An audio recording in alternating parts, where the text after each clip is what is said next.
All right, welcome to the Franchise Time Machine.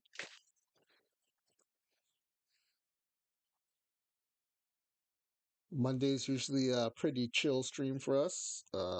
No Ezra Denny raiding into us, no one for us to raid into afterwards. So, tends to be a day where I just kind of do just assorted odds and ends, or now I can start doing pack rips. I've gotten the okay to do 5 pack giveaways for my pack rip sessions. I think we can fit maybe 2 to 4 in a stream. So, 10 to 20 packs, that'll be pretty fun. It'll help me make a dent in my big pile of packs also. Um, but so I thought what I would do today, since I can kind of do whatever on Mondays, since it's pretty chill. I said I wouldn't do it, but I'm gonna revisit the studs and duds concept. I I, I came up with another way I could try it. Maybe we can get to 500. If I can get to 500, I will feel comfortable rolling it out there because I know other people in the community can probably do it better and maybe even make it to the playoffs. So I have one more take, one more twist on it that I'm hoping will make it viable. So let me see if I can find.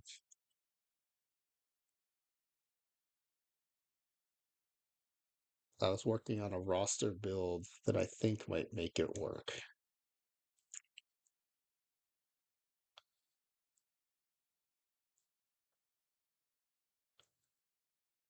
Here it is.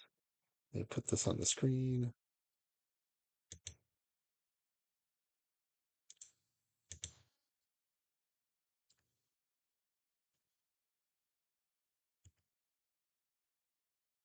There we go. I better resize it. Okay. Hopefully you can read this. Okay, so the premise is, can 6 legend level players save a team of all scrubs? And I think we've shown conclusively they cannot. The scrubs are just too bad, especially in the pitching staff. We're talking like 10 plus ERAs. Um, you threw six six legends. I made 3 starting pitchers and 3 position players. The pitchers, they give you a chance, but it's hard for them to win more than 15 games because they don't get run support. The bullpen blows their leads. Um, the run support, there's only 3 legend players on the lineup. And it's just hard to underestimate or it's hard to overestimate how bad the scrub level players are, especially the starting pitchers. Um, so even on that last one, I gave a concession. Okay, non-legend starting pitchers can be bench level, which is a level above scrub. Still wasn't enough. I think it was 61 wins was as good as we got. So I was like, okay, well, I think we've proven this doesn't work. I didn't want to go over 6 legends because I like the idea of like a handful of players trying to save a team with 20 scrubs. I thought that number 20 was the number I didn't want to go below. But here's what I've decided to do. It's up on the screen right now. The concession I've made is it's still 20 terrible players, but it's 10 bench and 10 scrub. I'm hoping that by adding 10 bench level players, maybe it'll make a difference. Um,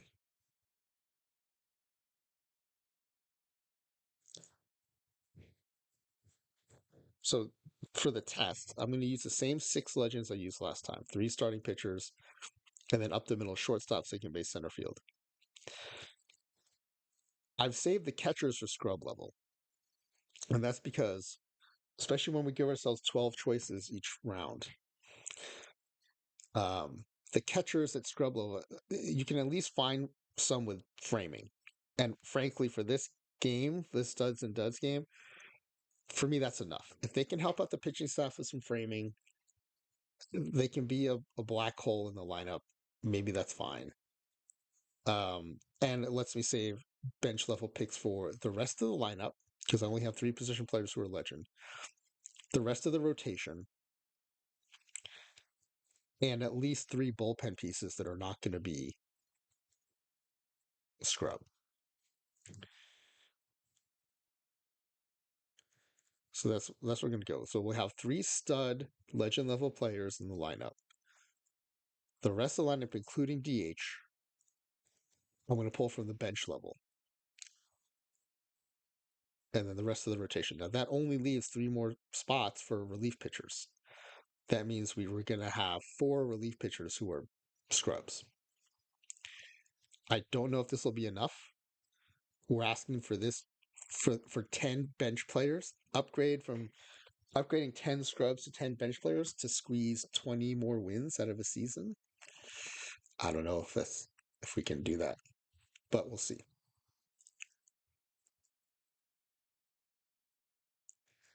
So this is the test run we're going to do. These are the positions. I thought about flipping it, kind of getting the scrubs out of the way first and then going bench and then having fun with the legend picks last, but I think I need to see what hand I'm dealt with the legends to help inform what I pick with the bench and scrub. So unfortunately, the fun will be all up front and then it'll be a bit of a grind because it is kind of painful picking through all those scrub level profiles, knowing that you have to take one. It's worse than the last round of a perfect draft. It's worse than trying to get your points down enough in a cap tournament. Because at least those cards, they're not awful. Like scrub level players are, if iron ends at 40, scrub level's like 30. It's way below the worst iron card. Um, these scrub levels are terrible. It's like they're sub major league, so they wouldn't even have an iron card. That's kind of what it's like, actually. Not, I mean, without exaggeration, I think that's how bad a scrub level card is. All right, so this is what we'll be working with. All right, let me put the base game up. Oh, one other thing I want to do before we start is I do want to peek in on one of the tournaments I was in.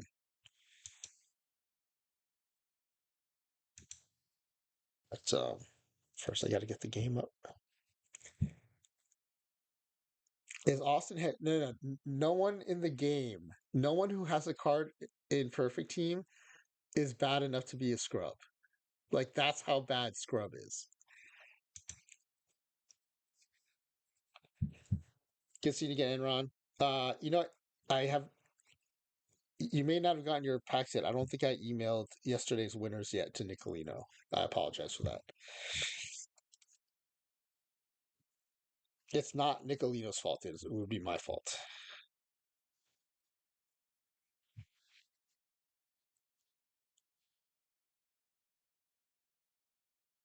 All right, let me see. Let's peek in on this. Oh, it's a live iron. No, no, wait. This isn't the one. Was it live silver?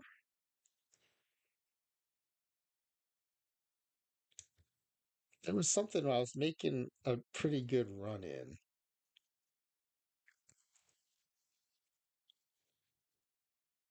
So I know I'm mostly known for base game stuff, and I think rightfully so.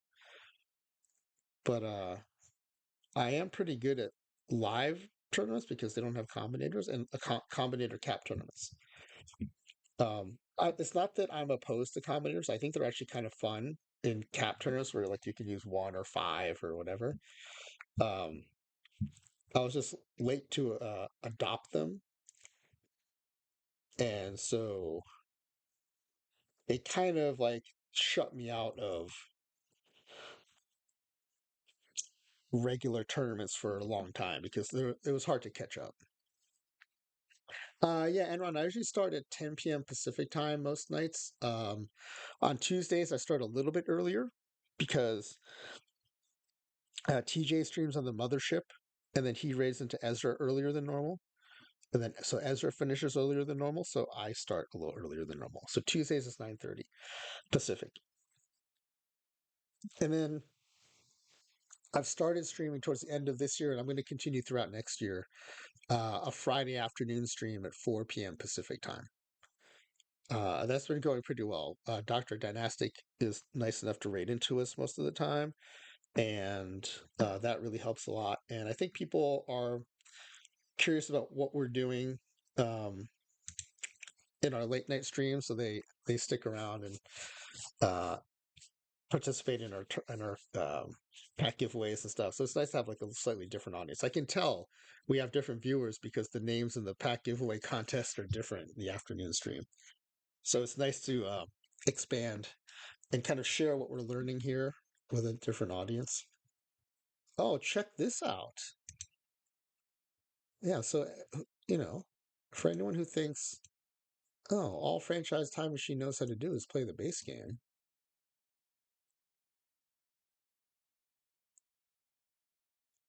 It's 7 in the morning. So where are you, Enron? If it's 7 in the morning, are you in like Australia or something?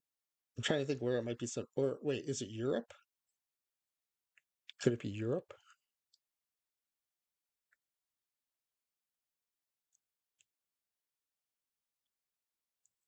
So yeah, we are Belgium.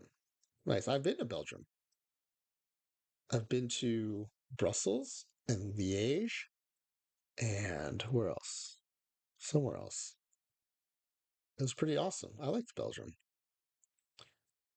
So yeah, we squeaked past a first round opponent. Who was our first round opponent here?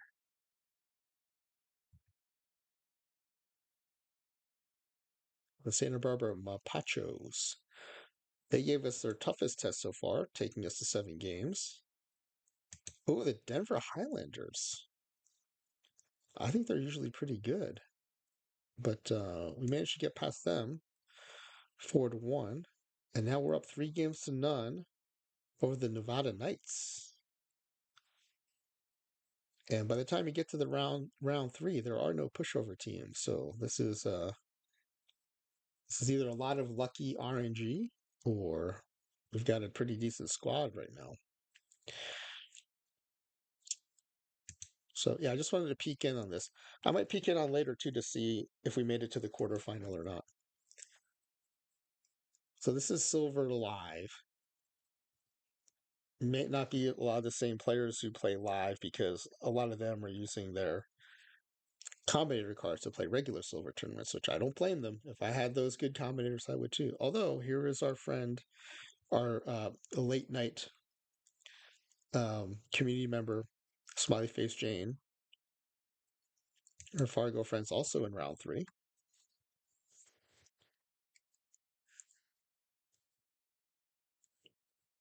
Oh, look at that. We have swept round three, headed to the quarterfinals.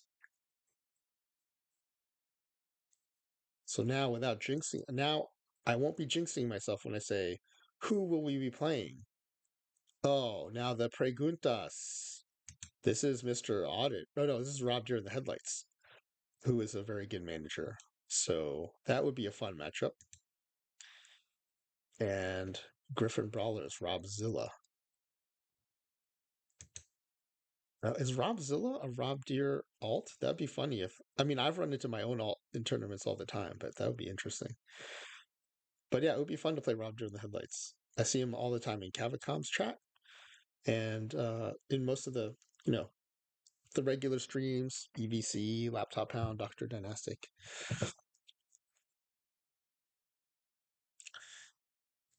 So actually, one thing I wanted to do while I'm off of the slides is let me update the rules because now I have new rules.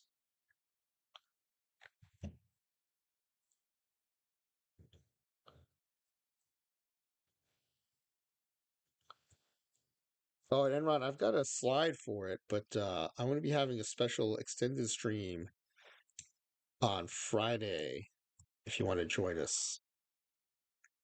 I'll tell you more about it in a minute here, but let me update these slides real quick.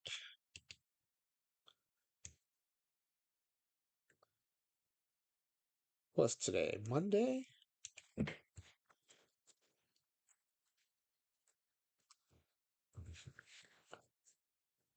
So now we're going to make bench 10 and scrub 10.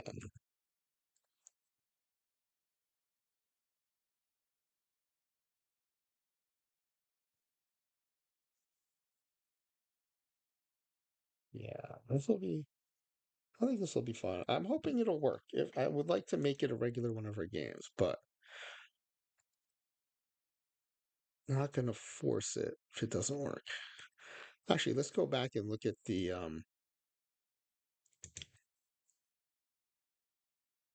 last version of Street. Oh, here's our Ricky Henderson stream that we did last night in order of celebrating Ricky Henderson's career after his passing. That was a really fun sim. We won 135 games with 6 versions of Ricky.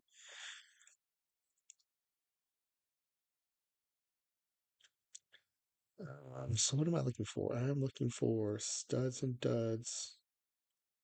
Test number 3.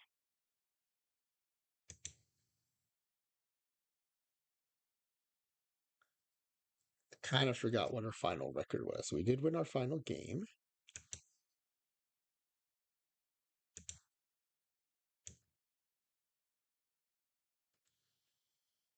We were 67 and 95.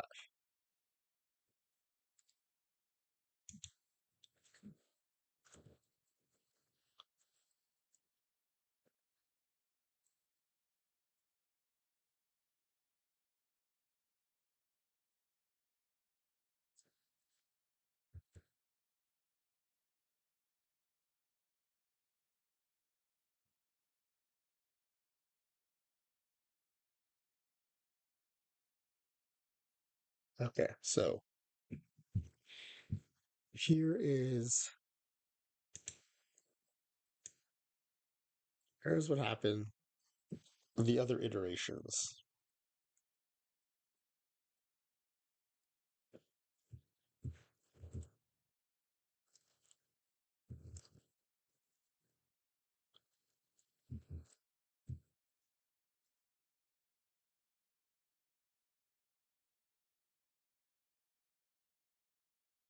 Okay, so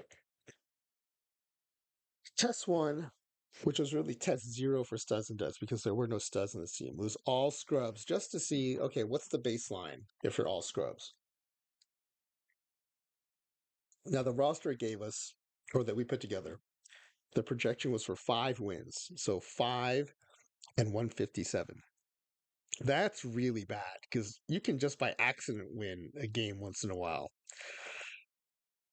But we did a lot of tweaking the lineup, playing with the sliders, and we managed to squeeze out 11 wins. So more than double the projection. So then we had 5 legends. I actually thought 5 was going to be too many. We added 5 legend level players to all the scrubs. We did get up to 42 wins. But the pitching was a big problem. So, okay, I said, okay, let's up it to 6 and we'll throw a few more starting pitchers in there. That got us to 61. Then we noticed that the scrub level starting pitchers were really bad. Like the way the relief pitchers used to be bad before OOTP fixed it. I think the starting pitchers at scrub are just as bad. It could probably use a fixing too. So I thought, okay, well, now the scrub relief pitchers look like bench level starting pitchers. So let's at least make non-legend level starting pitchers bench level. That got us up to 67 minutes.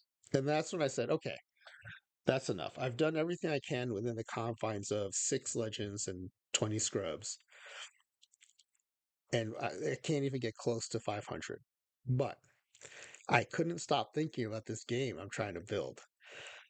So I thought, okay, it'll still be about trying to rescue a squad of 20 terrible baseball players. But let's go 10 bench, 10 scrub. It won't be all scrubs, which is kind of what I was hoping would work out. But 10 bench and 10 scrubs is still really bad, and it would be fun if 6 legends could save a squad like that. So that's we're gonna test that out. The other thing is for regular creator roster, we get 5 picks every round. Because these players are so bad, we're gonna give ourselves 12 picks. Even for the legend, because we need the best legends we can possibly get. So we're giving ourselves every edge possible. Oh, but I said I would mention this. We have coming up on Friday our 200th stream anniversary celebration. We'll have 5 hours of special drops. Oh, Jeff, that's awesome. Oh, that's cool that it'll be on your birthday. Happy early birthday.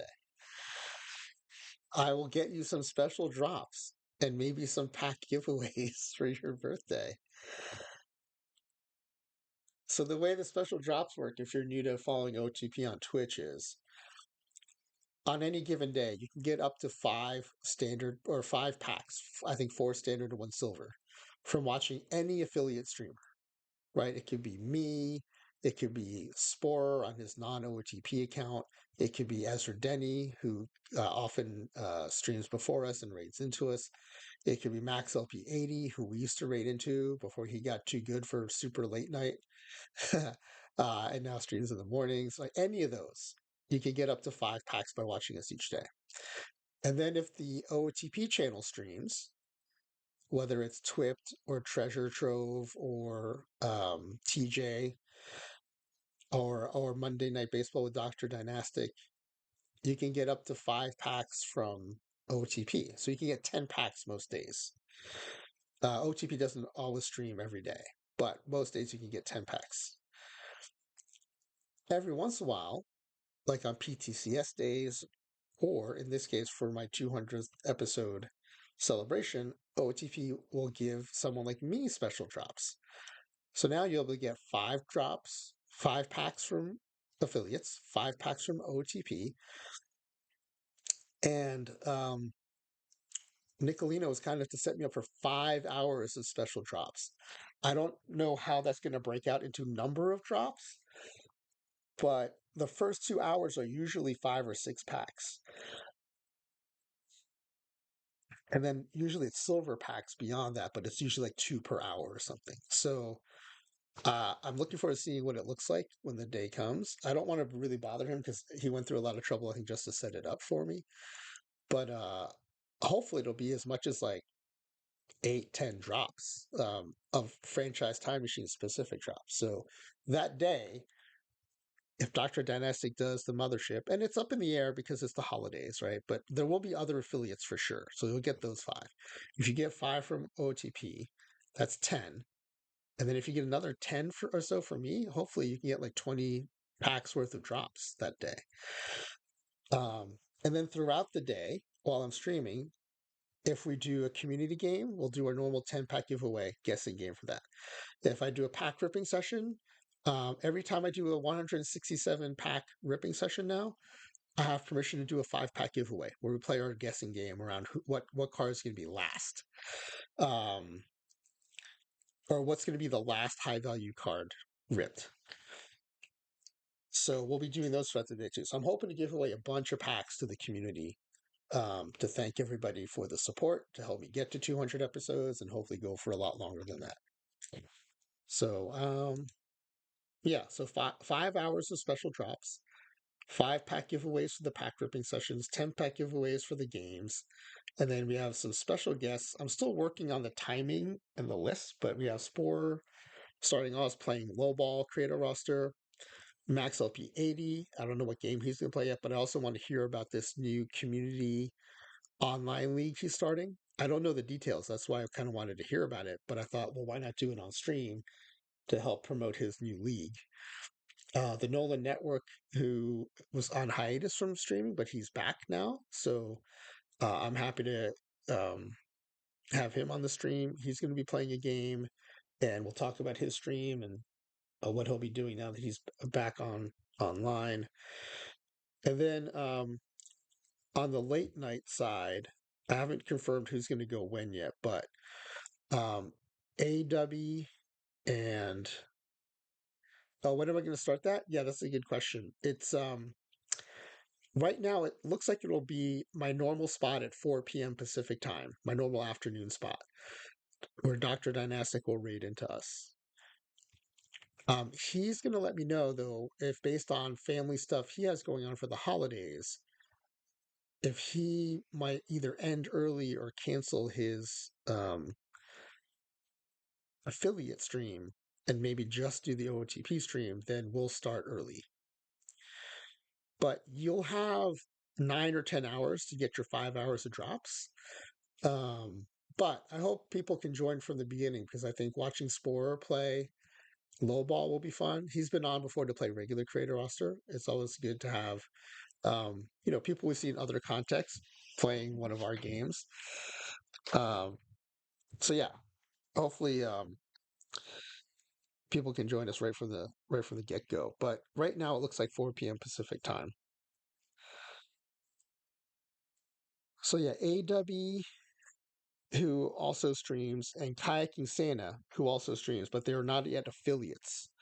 I wanted to have them on to talk about their streams, encourage people to follow them because I know what it was like to stream before I became an OTP affiliate. It's just harder because the drops are such a draw that you'll get people chasing drops even if they're not watching your stream.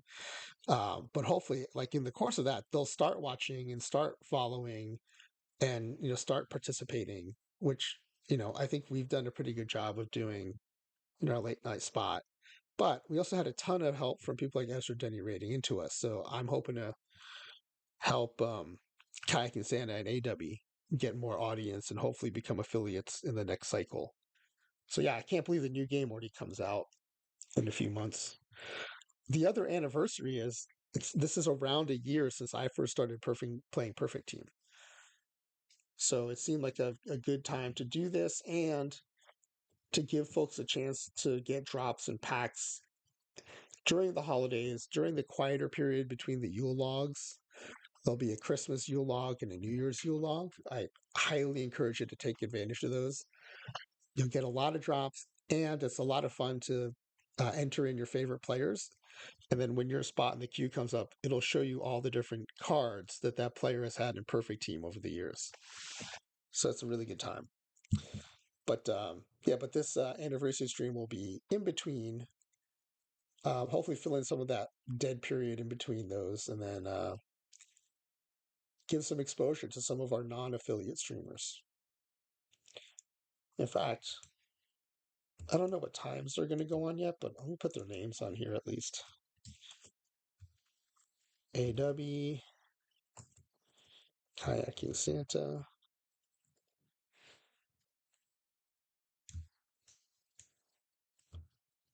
So yeah, should be a good time.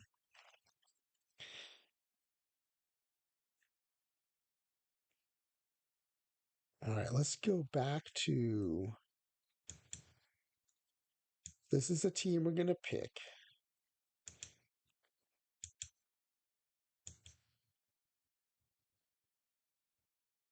Let's get to some player creation.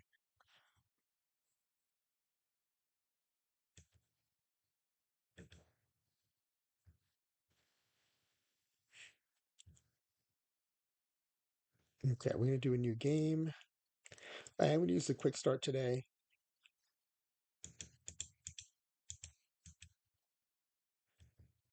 We'll use a regular creator roster file.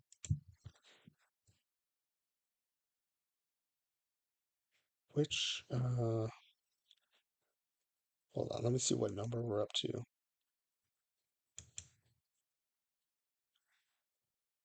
And Ron, anyone else in the chat, if you've been ripping packs with trying to chase those new cards, let me know if you've gotten anything good.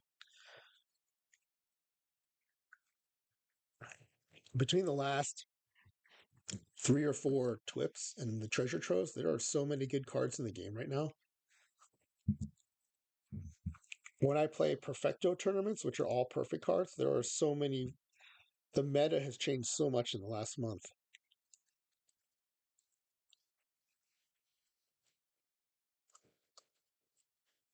All right, we call this version 4, and then we have bench players now, so that's what we're going to call it, bench.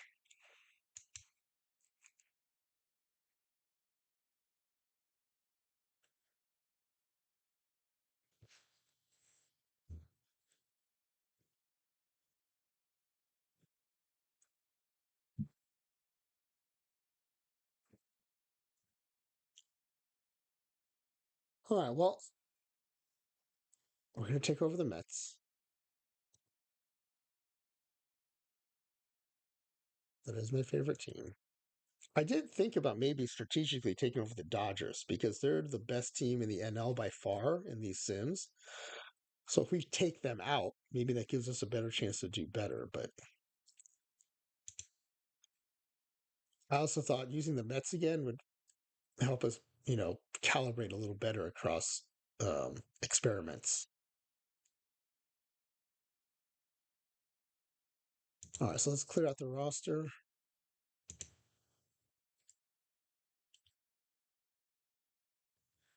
Yeah, Enron, I don't know what time 4 p.m. Pacific time would be. Well, let's see. It was 7 in the morning when I started tonight at 10 p.m. It would be 1 in the morning for you, which is not good. But I'll still be going at 7 in the morning your time. But you might not be able to get all of your special drops. Or you can stay up late, set your computer up to watch the stream when it starts at 1 a.m. your time, and just let it collect the drops while you're sleeping, and then come hang out with us when you get up. Time to fill it all night. Yeah. We're the ones who usually pull all nighters. It'd be funny if someone in our audience did when we finally get to stream in the afternoon.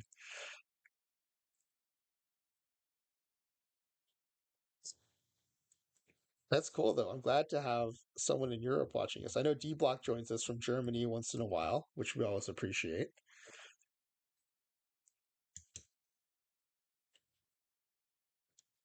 Yeah, Enron, if you like OOTP, um, there's a don't cut the D Block Dragon. Not an OT affiliate, but an awesome streamer, does a lot of OTP streaming, a lot of tournament stuff. So highly recommend checking him out. He's in Europe too, so maybe his times might suit you a little better.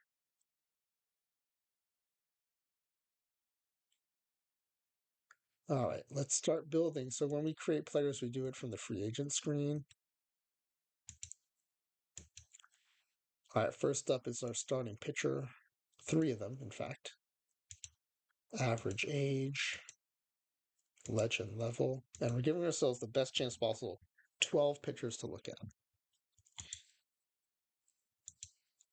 All right. Oh, sorry. Yeah, Enron. I gave a shout out to Don't Cut the D Black Dragon. He's an OOT streamer. He's based in Germany. So I thought his streaming times might match your viewing times better.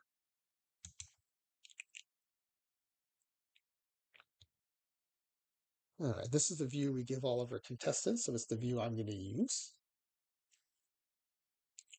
I like the 70 control guys. I like the 70 control with the 65 stamina. Of the 70 controls, there's only 2 with 70 home run suppression. The 75 stamina guy does not have the same control. And we're getting our lefty early. So we're going to go Steve Allen.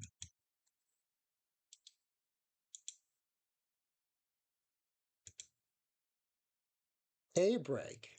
This is what happens when you randomly assign nicknames to people. You get some names from clearly based on someone's name, but does not match the name of this player. Is that Alex Bregman's nickname, A-Breg? You'll try the all-nighter? That'll be awesome. If you're in there, definitely let us know. We'll acknowledge your all-nighter pulling.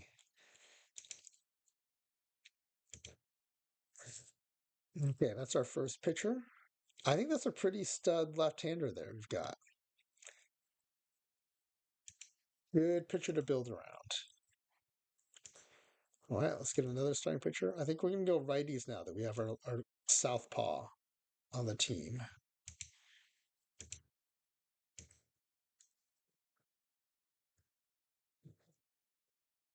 Everyone's got good stuff. Two guys have 80 stuff, but this guy, 80 stuff, has 55 control. Don't like that. 80 stuff is 60 control, a little better.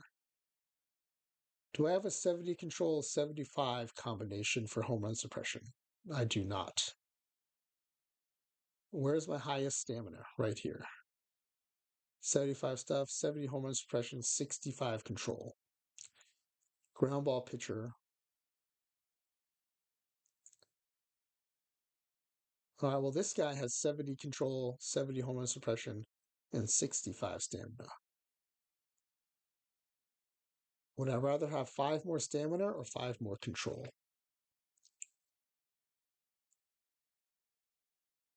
Also, the 5 more control comes with more velocity, so I'm taking Daniel Arroyo.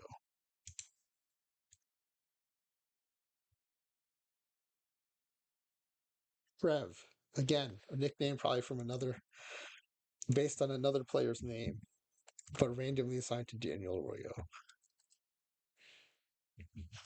Daniel Trev Arroyo, welcome to the team. So far, this is not legend level nicknames.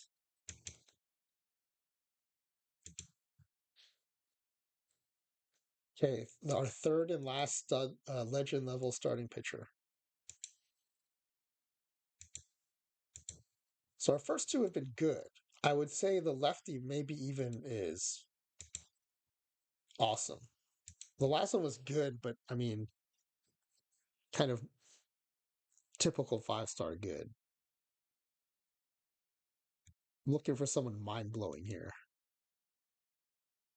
Well, we got some real good stamina here. This 75 stamina comes with 80 stuff, 75 home run suppression. I'll give up 5 control for 5 stuff, 5 home run suppression, and 15 or 10 stamina compared to the other pitchers I chose.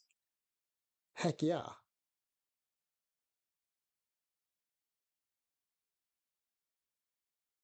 Is there anyone else that's interesting? This is 80 stuff, but he gives up 5 control and 5 stamina. I don't want that.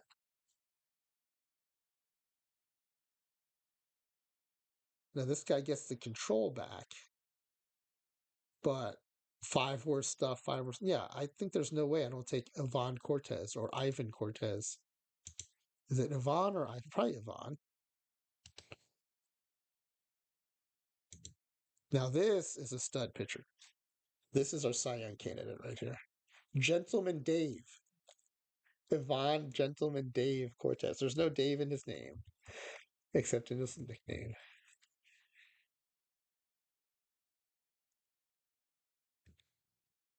All right. This guy is good. This is an awesome profile. In fact, I hate to waste it on a studs and duds game because he's going to be putting up some numbers, I think. Okay, next up, legend level shortstop.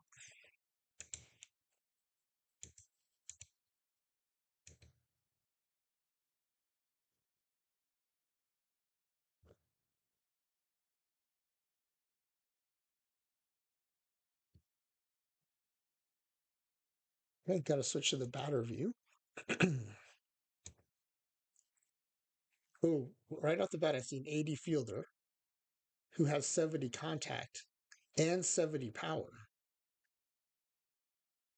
Okay, that's pretty special. Even at legend level, it's rare to see an 80 defense at shortstop, just like it's rare to see an 80 defense in center field. Okay, this guy has power and glove, but no contact. This guy has power and eye, off scale eye, and glove. That's interesting. This guy's got glove and power, but less, very bad contact and not as good of eyes. So I'm down to 2 players here. I like Mario Garcia a lot. Danny Kaufman is interesting. And Carlos Maldonado might be worth a look. Okay. If Mario's my guy, to switch to Danny Kaufman, I would gain 5 power. I would gain 25 eye. but I lose 10 contact and I lose 15 glove. I don't know if that's worth it.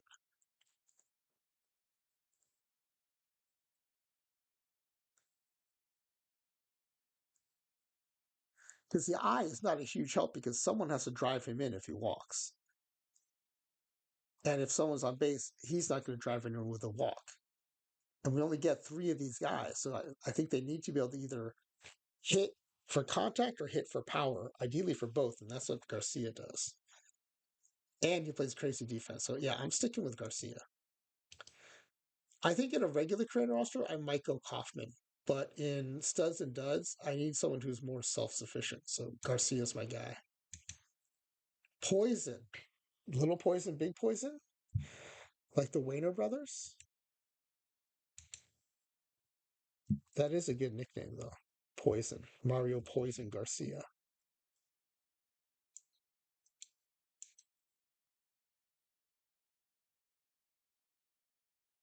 And next up is a legend level second baseman. Oh, wait, I forgot to put the pack giveaway form up. Jeff, why didn't you remind me? I'm assuming you're like waiting there to fill out your form, and I didn't put it up.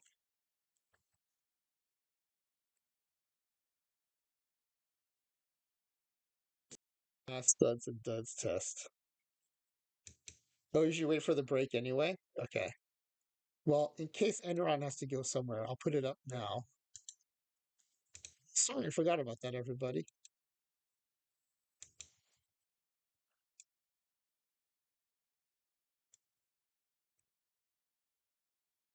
Okay, I'm going to copy this one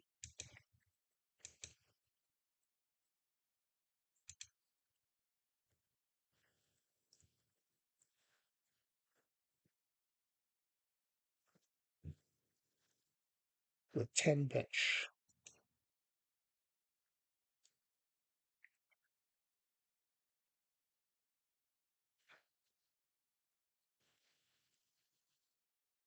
Okay.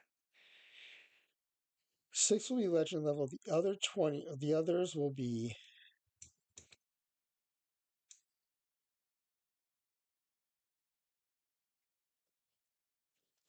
10 bench and 10 scrub.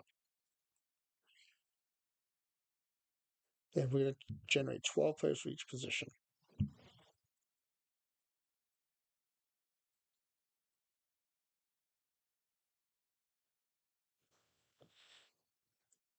I've shared the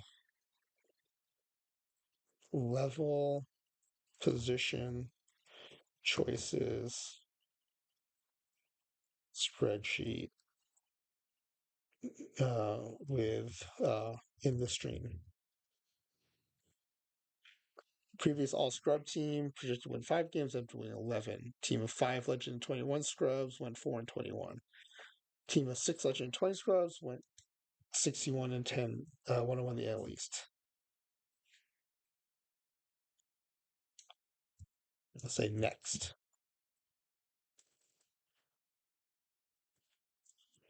Finally, a team of 6 legend, 2 bench SPs, and 18 scrubs went 67 and 105. Or no, 95 in the NL East. Okay. So please make sure your capitalization is correct on your OTP ID so we can get you your packs if you win. Will this team finish with the fewest wins in the major leagues? I'll add something here just to clarify because we had someone mix this up before.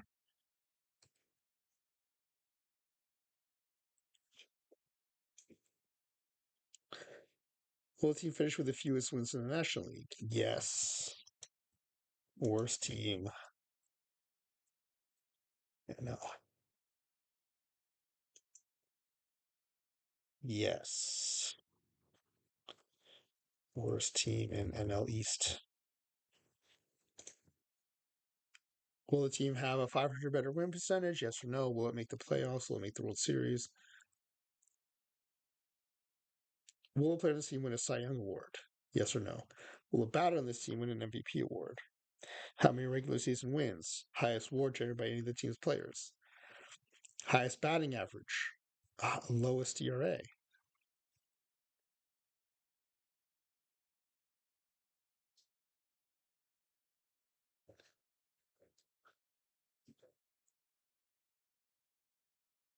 OPS and WHIP. Okay, I think we're good. Let's publish that. Oh, we have to make sure anyone with a link can respond.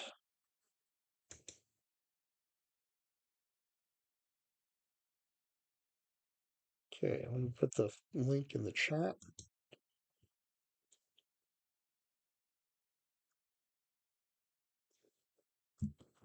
Link to form for tonight's 10-pack giveaway.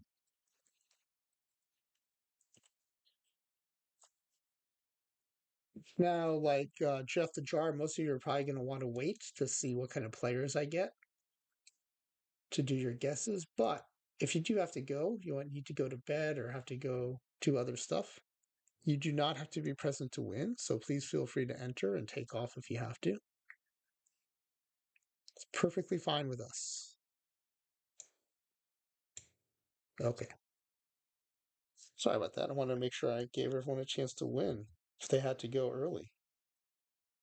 Didn't want anyone to miss out. Okay, so what are we up to? Did we get our... We got our shortstop, I think.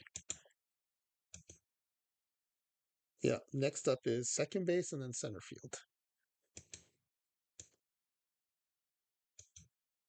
Speaking of legend second baseman, that new Lou Whitaker card's pretty nice. I've grabbed it in some Perfecto tournaments, and man, I like that card a lot.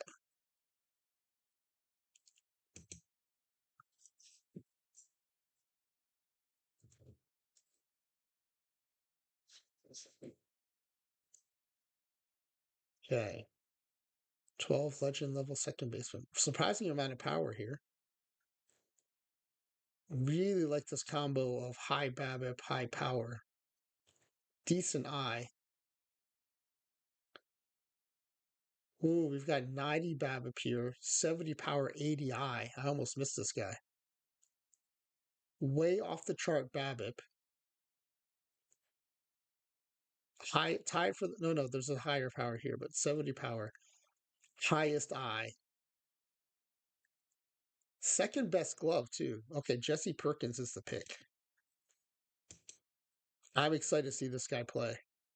Anytime you have off scale BABIP or off scale contact, that's going to be something really good. And 70 power ADI, I'll take this guy all day. I don't care about the gap power. I don't care that he's going to strike out. And he can backfill a lot of other positions if people are tired. Disco, and he's got an awesome nickname, Jesse Disco Perkins. Welcome to the team. Legendary nickname, legendary profile. He's already my favorite.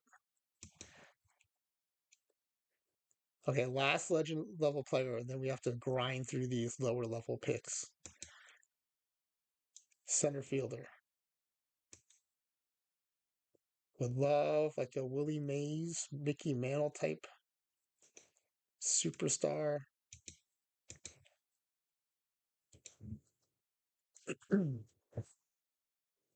First of all, who can pick in center field? Okay, there's a bunch of 60s. That's good. 75 power. Okay, this 75 power has 55 contact. This 75 power has 70 contact, 80 BABIP, 65 eye, and 55 glove, which is second best glove in center field. I don't even need to look anymore. It's Josh Shannon. He's my guy. I'm really excited about my position players, especially my second baseman, my center fielder.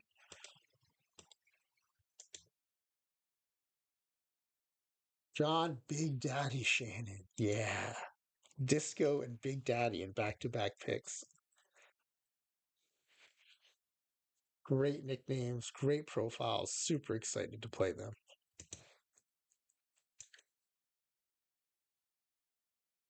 All right. I was kind of in a grumpy mood when I started the stream today. I am now super excited about these players. That is part of the fun of OOTP, the escapism.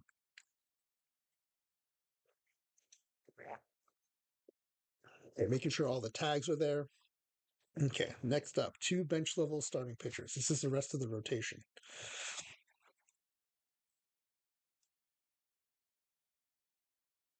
Please don't be terrible.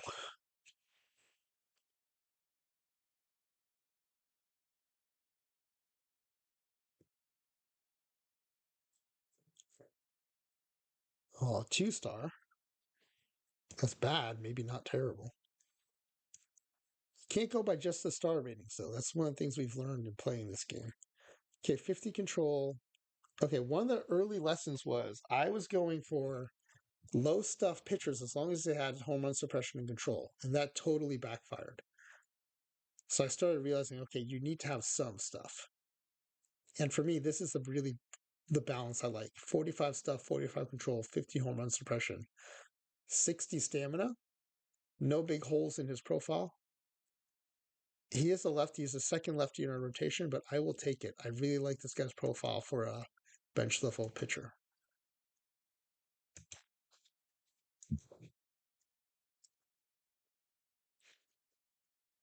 Matt a liar. A liar? A lear? A liar makes it sound like I'm insulting him. I'm calling him a fibber. Matt, you're a liar. Matt a liar.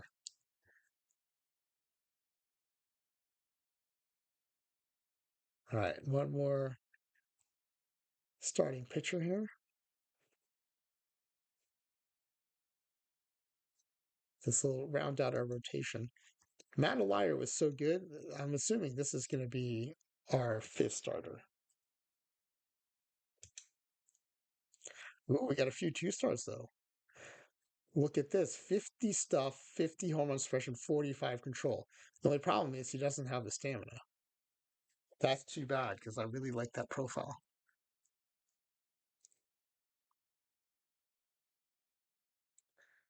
45 stuff, 50 home run suppression, 40 control, 60 stamina. And then 55 stuff, which we really don't see that a lot here. 40 home run suppression, 35 control, 70 stamina.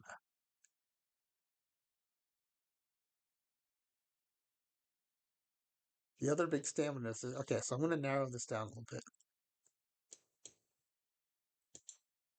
I want these four.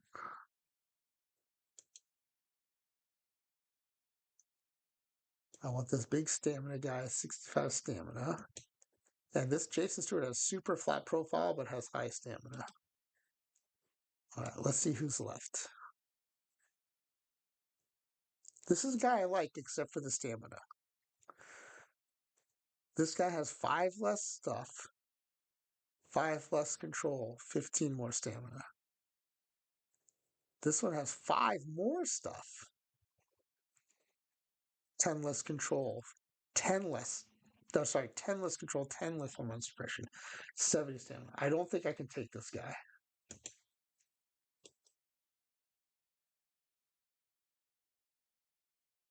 Oh, he's also, yeah, you're right, Jeff. He's also splitty. Oh, he's reverse splitty, though. That's interesting. He's reverse splitty.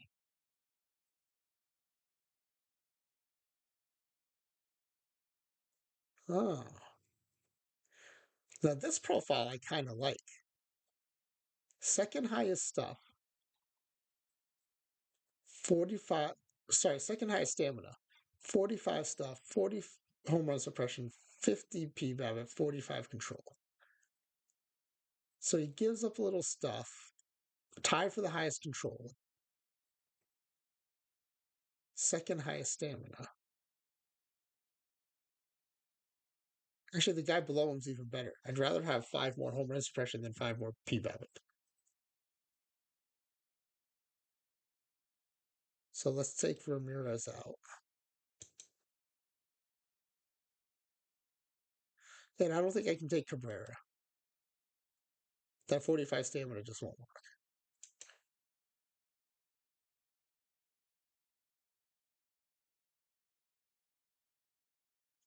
The 65 stuff guy comes with 35 home run suppression and 30 control. I don't think I can deal with that.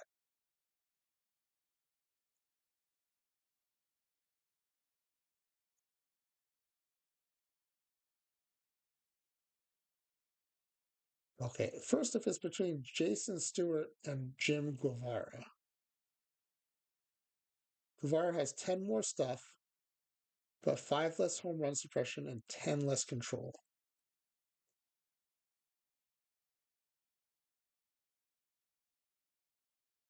So 15 of other stuff for plus 10 control. I know the AI loves stuff, but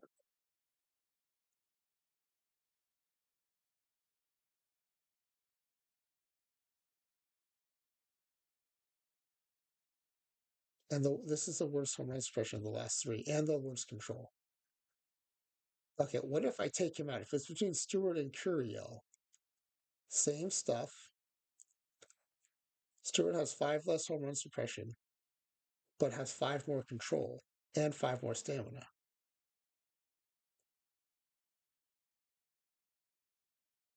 5 worse PBAP. PBAP hasn't seemed very important this season, so I'm going to go Stewart.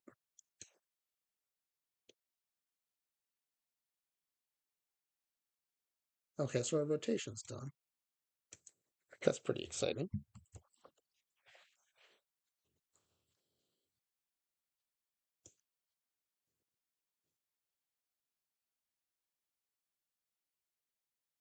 All right, next up is our starting first baseman slash DH.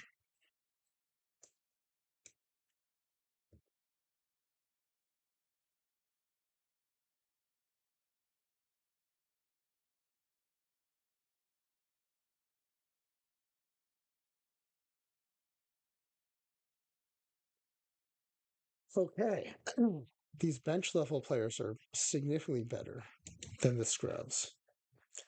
We even got some pop here, 60 power. But I actually like this 50 power, 55 contact combo better.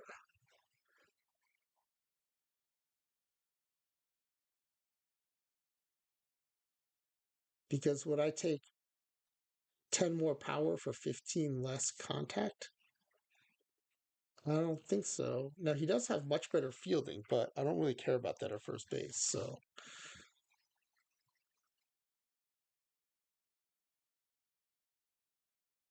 yeah, I'm going to go with Mike Galloway.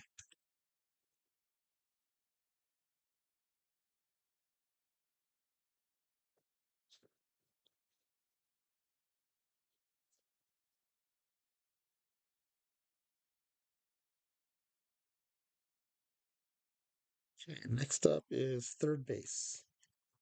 All my other starters I'm going to try to grab at the bench level, except the catchers.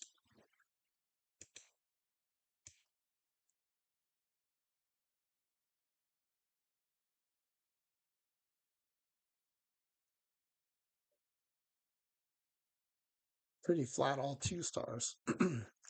Bunch of 50 powers here, which I like. 50 power, 50 contact, really like that. That's the only 50 power, 50 contact. And he has 55 glove. I think that does it for me. It's only 50 I, but I mean, it's only 40 I, but I'll take the contact over the I. Dale Hanford. I'm actually starting to get optimistic that this team can maybe go 500. But ask me again when I'm in the depths of the scrub round. That's when it gets real.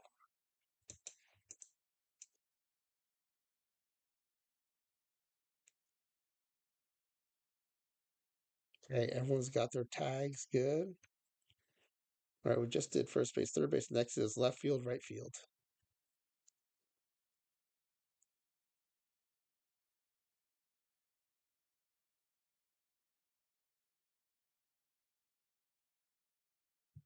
Are all 2 stars. Do we have any power? Ooh, we have 55 power, but 40 contact, 40 eye. This is 50 contact, 50 or 50 power, 55 eye. I like that a lot. It still comes with 50 contact and 60 defense. Awesome. Josh Heiner, you're my guy.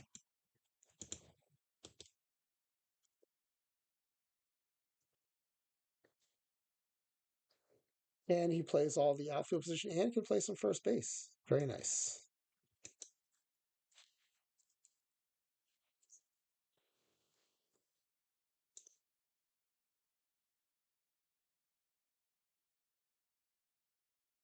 All right, next is right field.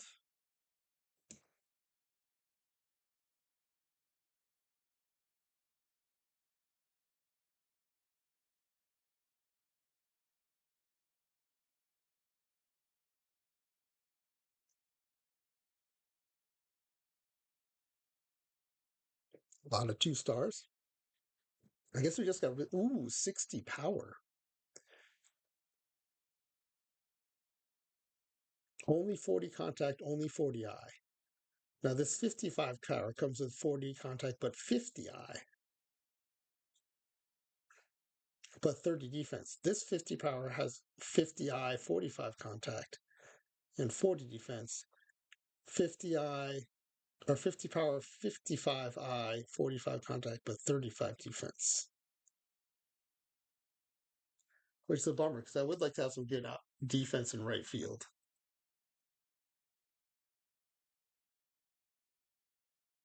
I can get some defense if I go contact, but no power.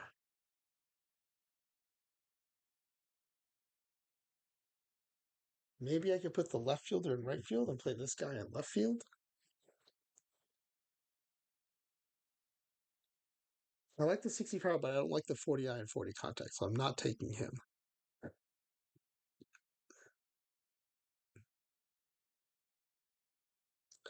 Oh, good idea. Jim Garner is platoonable.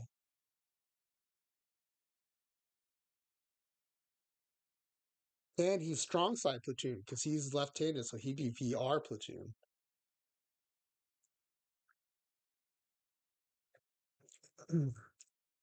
It's risky because I have to be able to get a good VL bat later. You have to try. That's a good suggestion, though. Thank you for that.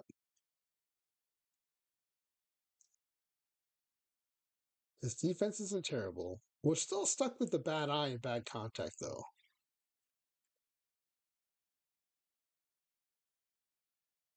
This one you get above average eye, just below average contact, average power.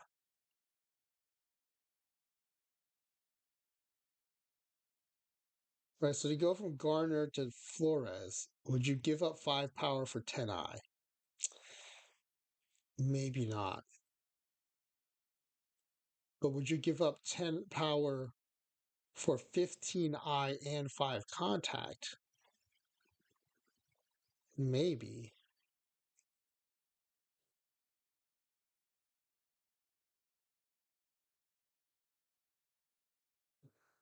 But also worse defense. Actually, I'm kind of coming back to this platoon idea that Jeff suggested. Especially if the power is 65, if the contact could be 45 or even 50 and the eye could be 45, that's a very different profile. Okay. Let's see what kind of platoon piece we just picked up.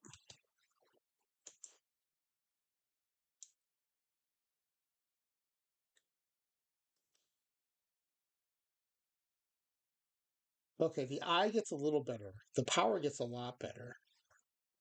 The contact doesn't improve, but the BABIP does improve. Jeff says, Jim, my entire reputation depends on you. No, Jeff, I give you credit just for suggesting the platoon idea. It's something I kind of wasn't considering because of the format, but it was a really good suggestion. So your cred is intact, Jeff. I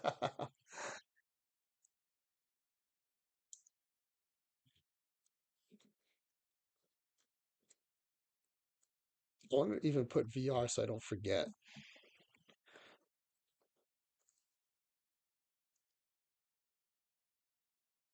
I hope I don't read that later and think, oh, I'm supposed to bench him against right-handers because it says bench VR. Okay, another bench level first baseman.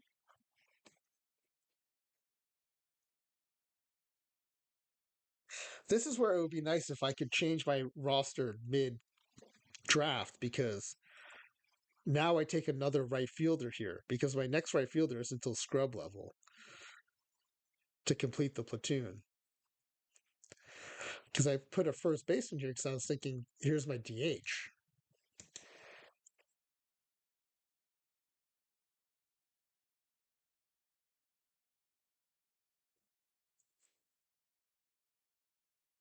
Ooh, a 2.5 star. Oh, power I guy all the way with defense. Now, this is very different from 55 or 50-50. This is 65-65. This is legit power I. We're taking this guy. Right-handed Joey Gallo.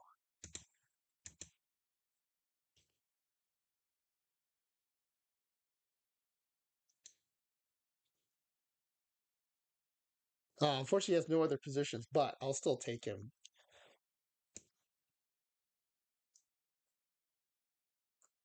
Yeah, very nice pickup, I think, Jeff. Maybe one of the best. Now, we haven't had bench level before, but this is definitely one of the best profiles I've seen since we started playing this studs and duds format. Okay, next up is three relief pitchers. This is big because we saw how many games we lost because of the bullpen. And even with the relief pitcher boost, the scrub level relievers are so bad. Hopefully, these bench level relievers with the boost will be much better, especially since we can pick from 12 of them. Ah, doesn't look like we got lucky here.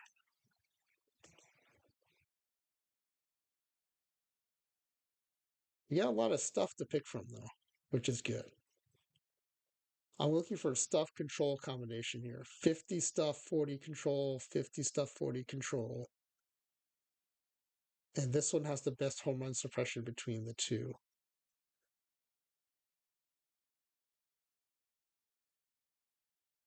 So Pedro Lopez is my pick. And he's a lefty out of the pen. So now I can go righty righty. It's good to not have to downgrade to get a lefty. He was my pick right out of the gate, and he's a lefty. That's nice when it works out that way.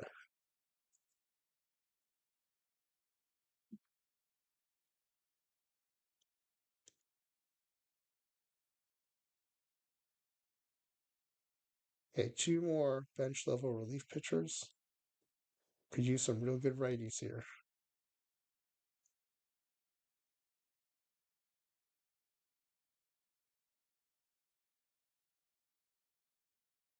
Oh man, barely 2 stars. 60 stuff, 30 control, but 30 home run suppression. So I can go 70 stuff. 40 control is very nice, but 30 home run suppression is bad. And he's another lefty. I want to go righty here. I think this is the best chance. And he's got 45 stamina. 50 stuff, 45 home run suppression, 40 control, and 45 stamina. So average stuff. I mean, but for this level, pretty high stuff. Second highest home run suppression, second highest PBABIP, highest control, highest stamina. Yeah, Sergio Figueroa. I'm very optimistic about this team now. It's really coming together.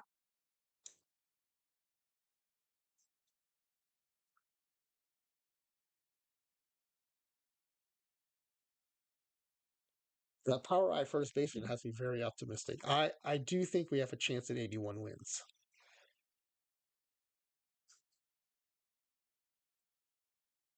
All right, how many relief pitchers is that now? Two. We have one more coming at this level.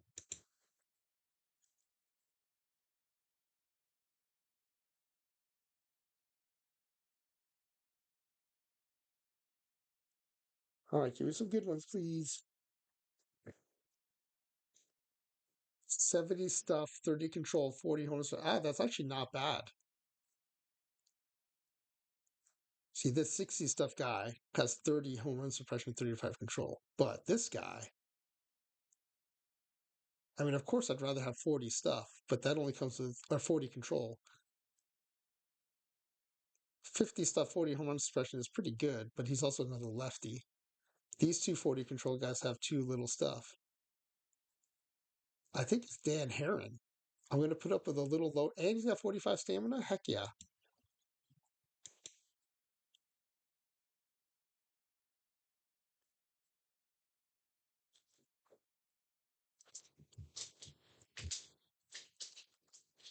Now the scrub guys, I just realized I probably don't need to label because if you're either stud, bench, or a scrub. Okay, let me save this team because I like it so much. And you know what? I want to get a refill of water and take a quick bio break before we finish out this scrub round.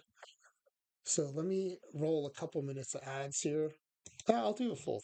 Let me see if it'll let me do three.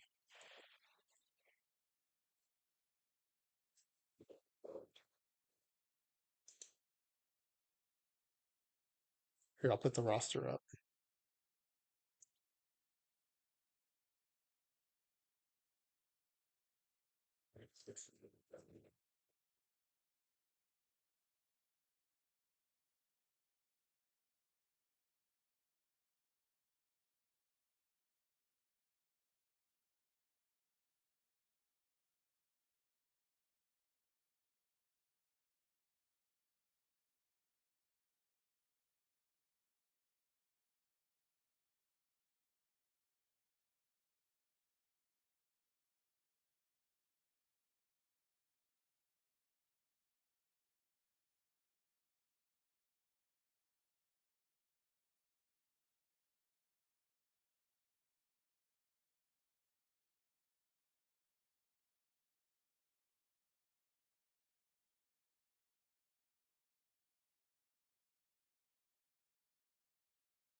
Oh, looks like we're back from ads.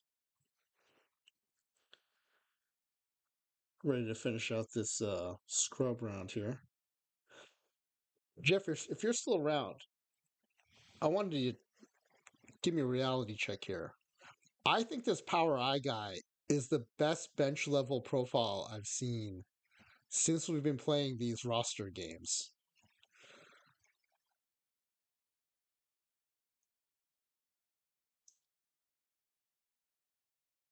I mean, this is a legit good or average level profile, I think. Am I just overly enthusiastic, or does this look like potentially the best bench level player we've seen?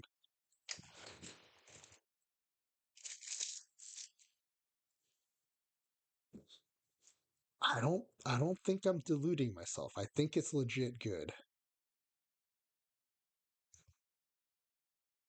All right, scrub level, two catchers. I'm risking going catcher at scrub because we've seen good framing even at scrub.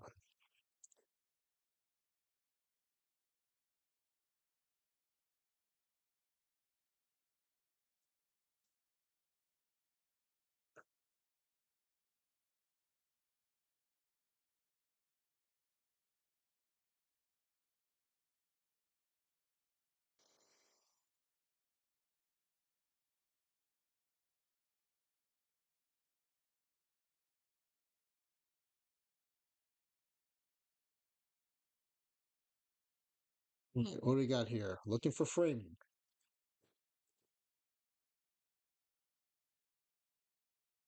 Now, the problem is 35 contact is really bad.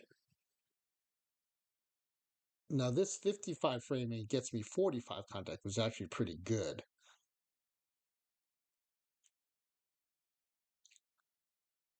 Here's another 55 framing, 40 contact. But when you have decent framing and terrible defense, that means the arm and blocking are terrible.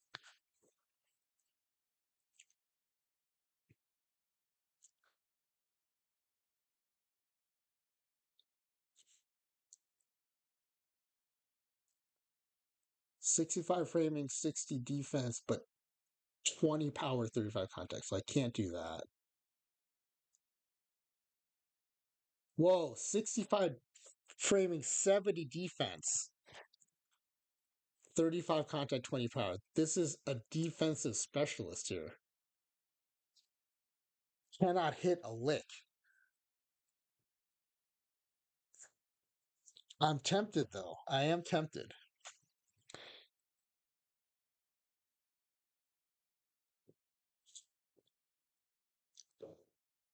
Okay, I haven't seen a defensive profile this good. So even if he ends up being my backup, I do want to have him on the team.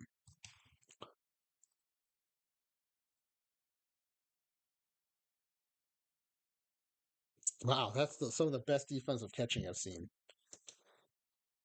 Real nice. Real nice.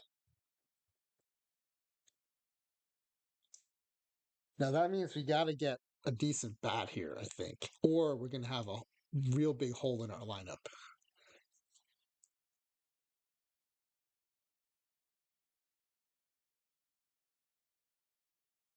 Oh, scrub, scrub, scrub.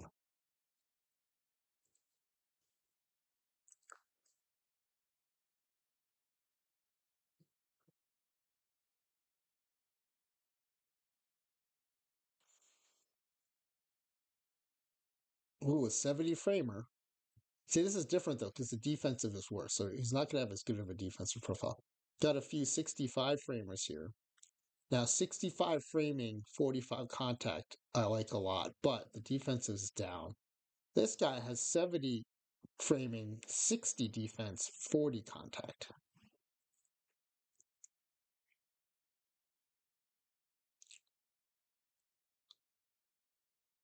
I think we're going to go Guillermo Salgado. No matter what, we're going to have a good framer behind the plate. That should help our pitching staff.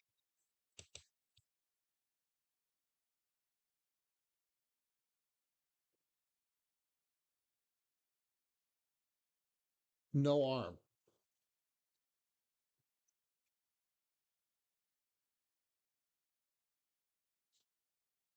Oops.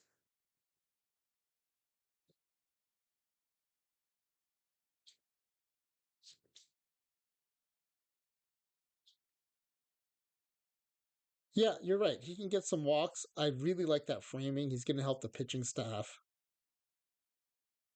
What I'm kind of curious to see is here's Salgado, here's Jacob Wolf.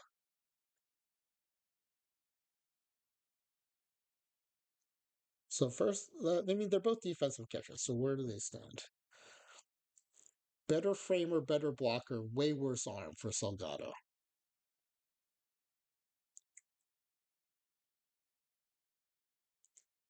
Offensively,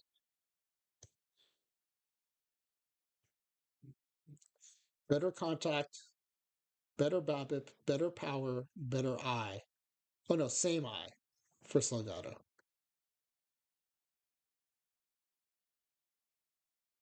Stolen bases are gonna be so down in 2023. People just aren't running as much. I'm fine starting Salgado with a slightly better bat, the better framing, the better blocking, and the way worse arm. I think I'm okay with Salgado.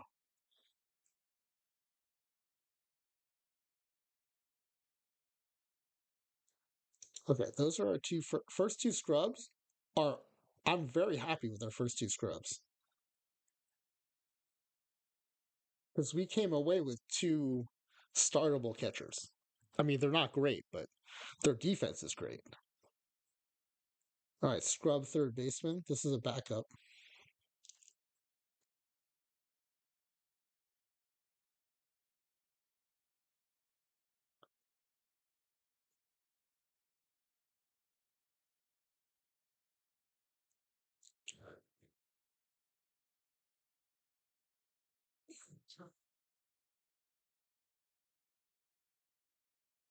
Well, let's see. Let's start with Pop. Who's got power?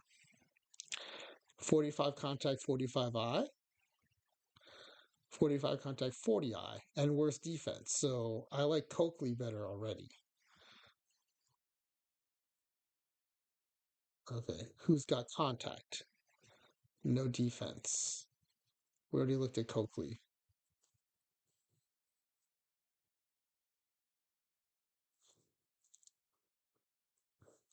I don't see anyone I like better than this guy. 40 power, 40 eye, 45 contact. His defense is a little rough, though. 30 defense is a little rough. Would I take 5 less power, 5 less contact for 10 more eye and 10 more defense? I don't know that I would.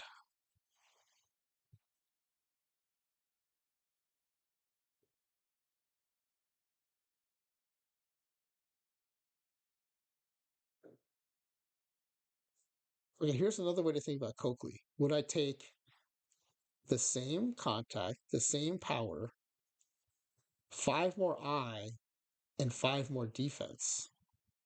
Of course I would. That's better in every way, it seems like.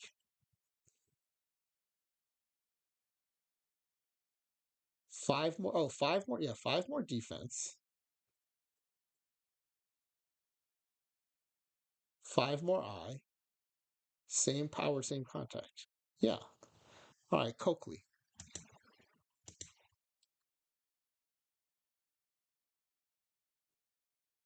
Oh, he plays second and first, second, and third. Awesome.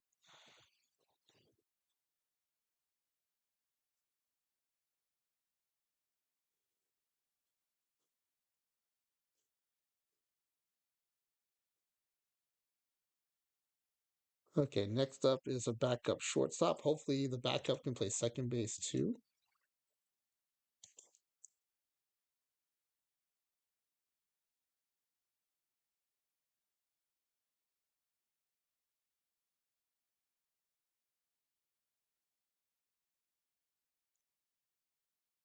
60 defense, but no bat. 50 defense. Ah, decent contact, decent power, decent eye. This is the best offensive player. 50 contact, 40 power, 40 eye, but terrible defense. I don't really don't need offense with this guy. I just need him to not be a liability in the field because he's only playing when our other shortstop is tired.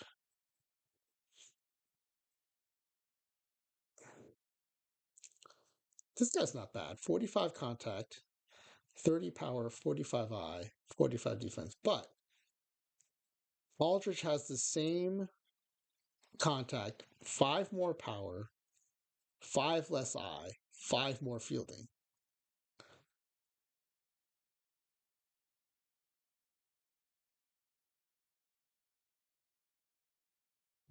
Yeah, we're going Aldrich.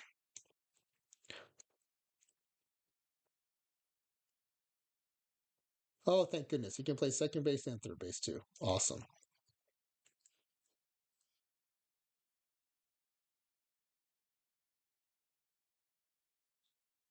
Okay. Center field, right field.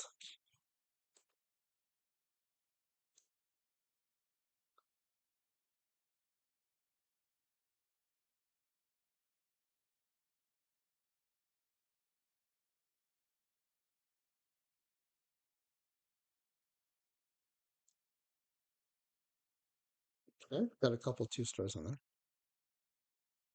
Now, this is a backup center fielder, so I do want defense here.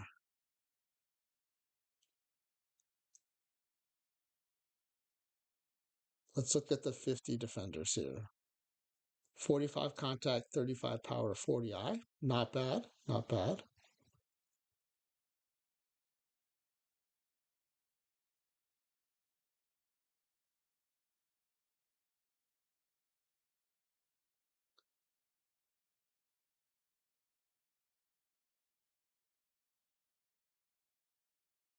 Yep, I think it's Mike Youngbauer.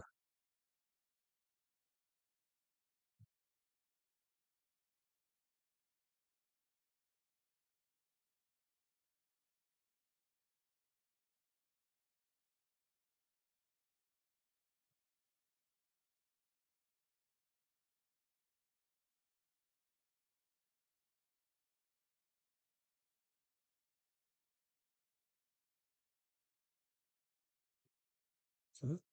And then our right fielder.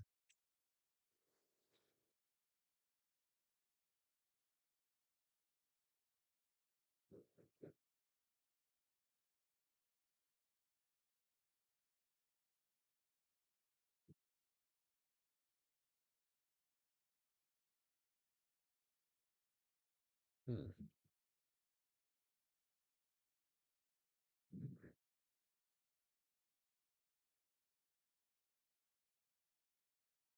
All right. Well, what are we going to start with here? Let's look at, well, there's a 50 contact guy here and 55 80 steal.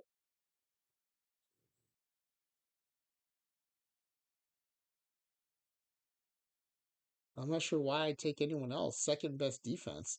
The best defender can't hit. So, and he's Japanese. Awesome. Takeji Nakatani. In Japan, you'd say Nakatani Takeji. You put the last name first.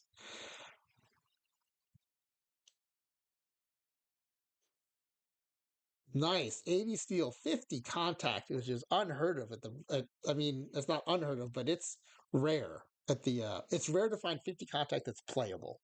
Let me put it that way. Because it'll be 50 contact with like 20 defense or 50 contact with like 25 power and 20 eye. Something weird. That's awesome. I'll take this guy all day. Look at this stealing and base running ability. Awesome. Maybe enough contact and eye to even, well, he's a reserve, but I mean, I actually hope the AI plays him quite a bit. Red Tortoise, he even has a nickname. This literally might be the, yeah, great nickname. Might be the best scrub level player I've seen.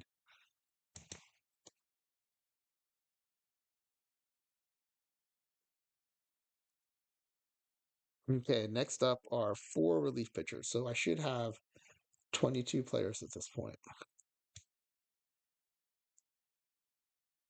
No. And I should have six without tags. One, two, three, four, five, six. Yep.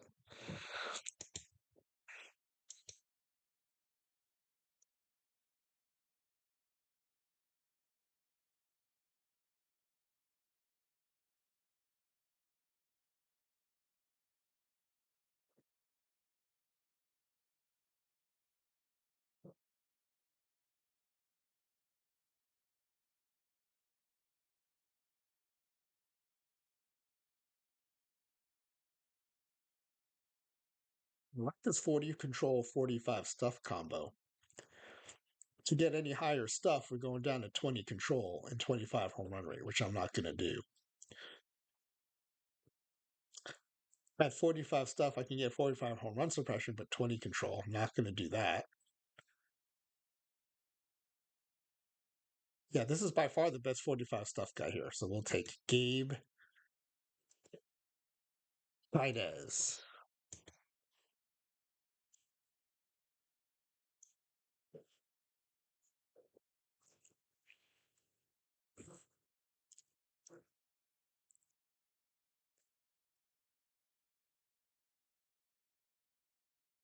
Okay.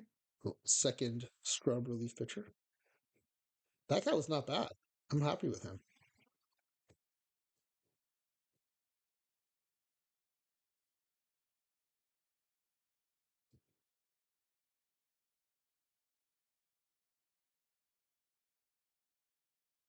Ooh, no control here.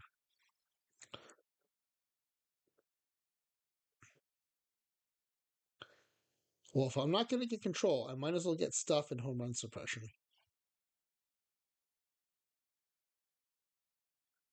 So at 25 control, which is better than 20, I get 50 stuff, 45 home run suppression.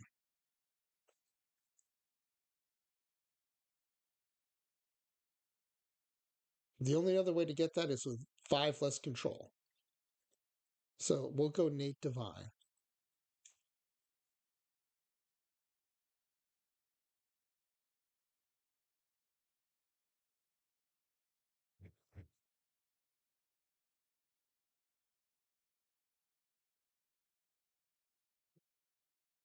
At 3 of 4.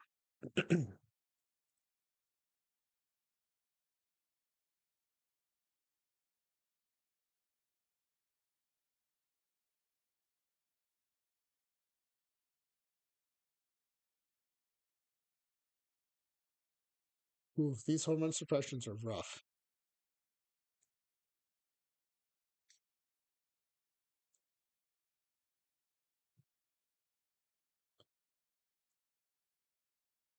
$50 stuff, 40 home run suppression, 50 PBAT, highest PBAT, but 25 control. Carlos Colon. He's interesting. I kind of like this guy. He gets me 50 stuff, 45 home run suppression, 25 control is not great, but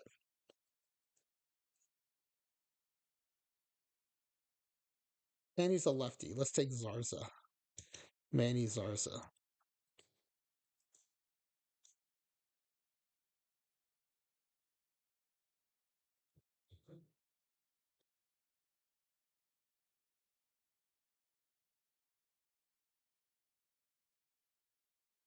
Oops. Yeah, one more to go.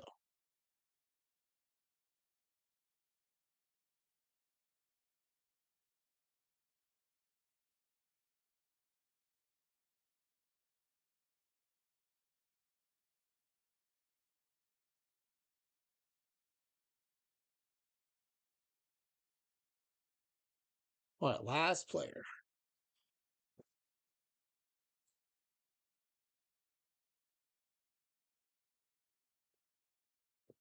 50 control, 30. 50 stuff, 30 control.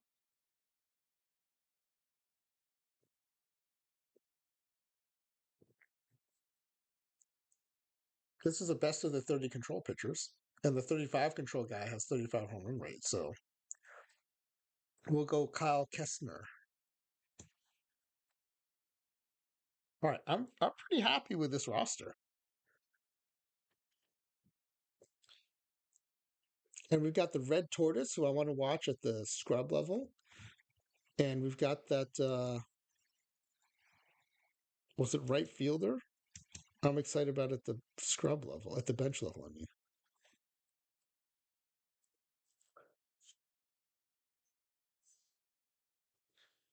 All right, let's go set up our pitching staff.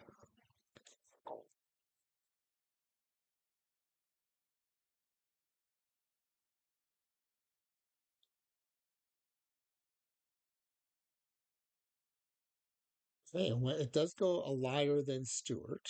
Do I agree with that?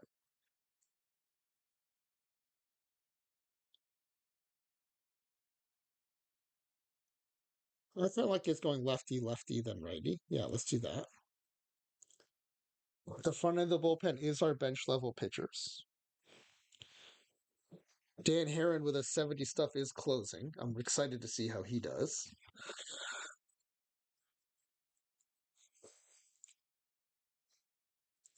Now, one thing I'm going to do, two things. I'm going always start highest rested, so our legend guys have the most chance of pitching the most. And strategy wise, I'm making sure our legend guys have slow hook.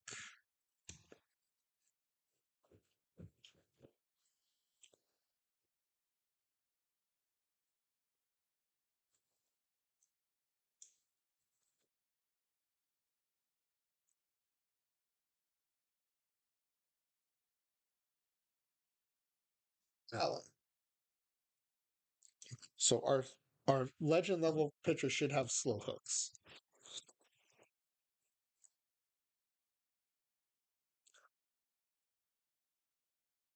Okay. Next we'll go lineups.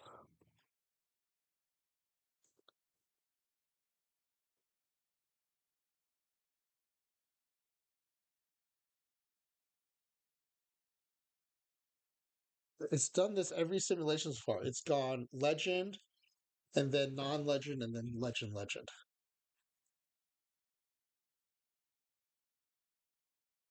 Which catcher did it end up starting? Wolf. Oh, that's the one I thought shouldn't start.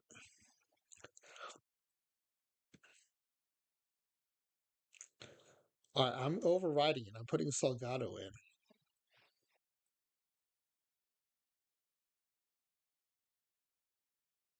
Okay, and then where is Nakatani?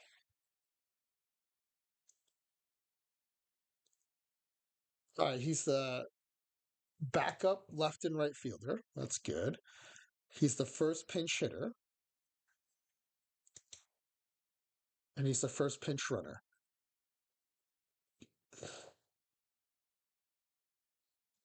I'm tempted to insert him as a starting leadoff hitter.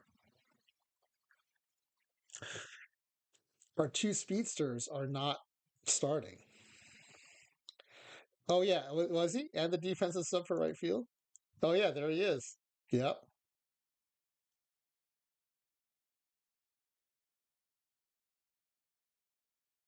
I mean, 50 contact, 40 eye. That's pretty good offense.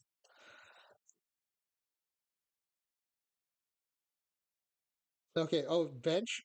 Sorry. Garner is our VR right fielder. He's batting fifth VR,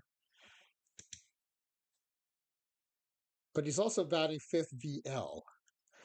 Do I like that? Let me look at his ratings here.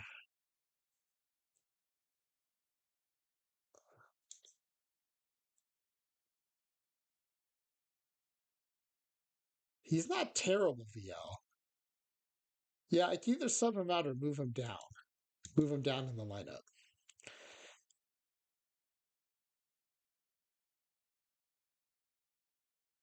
Oh, Reiner's already starting. He's a right-hander. Our bench, that's the problem, is our bench outfielders are also lefties.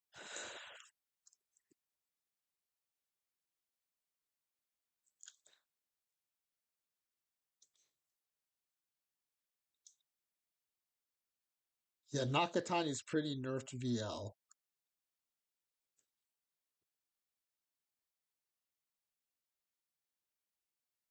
Actually, five less contact, same eye, 10 less avoid K, which is not great for.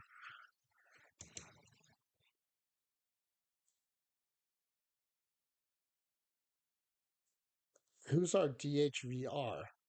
Galloway.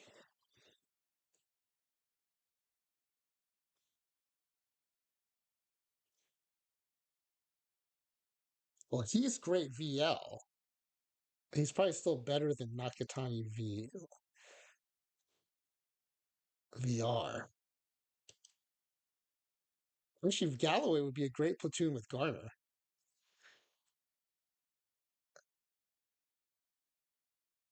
And then if I did that, Nakatani could play right field.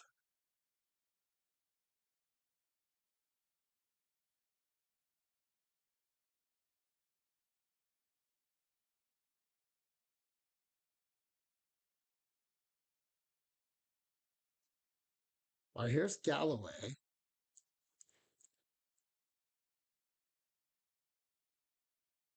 All right, VL Galloway destroys. VR Garner has 15 more power, 5 more I, 10 less contact.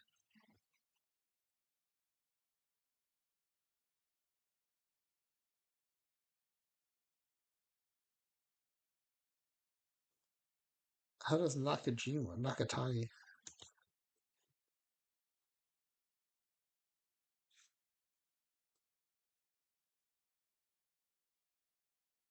Okay, Galloway's still better VR than Nakatani.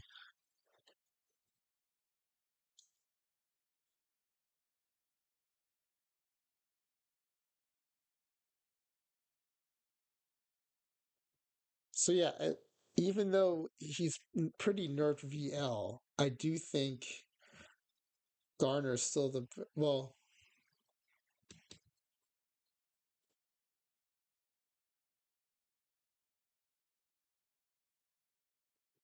Yeah, VL Garner's still better. Or sorry, yeah, yeah.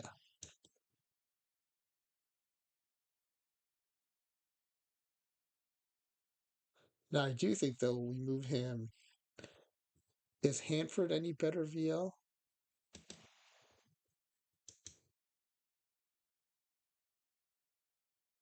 Better contact, same I, five less, five less power, 10 more contact. So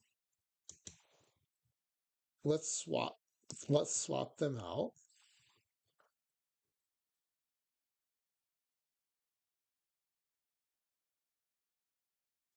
Now, why is Jeremy Brown batting six? He's my power I dude. Actually, I like him behind Gardner here, left, right, left, right. Yeah, okay. I like him batting six. That's fine.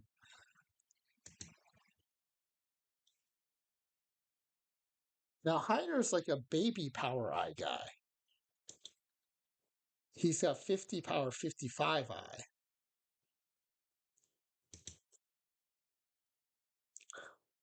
But I do like this right, left, right here at the tail end of the lineup. Okay, I'm okay with this. We've moved Garner down the lineup. Our power I guy's hitting sixth. I'm okay with this. I think this is good. Hey, Kitty, welcome in. I'm taking one last stab at studs and duds. I didn't want to add a legend because I like the idea of six legends trying to save 20 scrubs, but instead it's 10 bench, 10 scrub.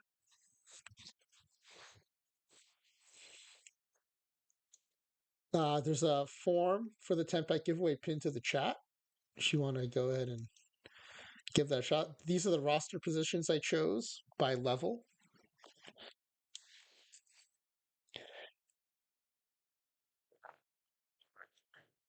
But bigger news, Kitty Poo Poo, and anyone else who might have come in the chat recently. Let me show you this.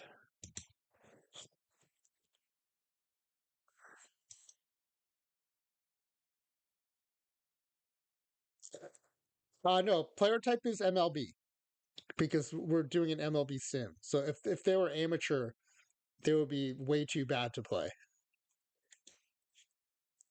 So this is coming up on Friday. My 200th stream anniversary celebration. Nicolino's given us 5 hours of special franchise time machine drops. We'll have 5 and 10 pack giveaways all night. 5 packs for the pack ripping giveaways. 10 packs for these simulations. And yeah, so we're gonna start probably at 4 p.m. Pacific time, right after Dr. Dynastic. He's gonna raid into us, and then we'll keep running until our usual time. Probably wrap up around 1 or 2 a.m. Pacific time, like normal. So 9 or 10 hour, 9 or 10 hour stream, I think. But yeah, come get your special drops. It should be a lot of fun.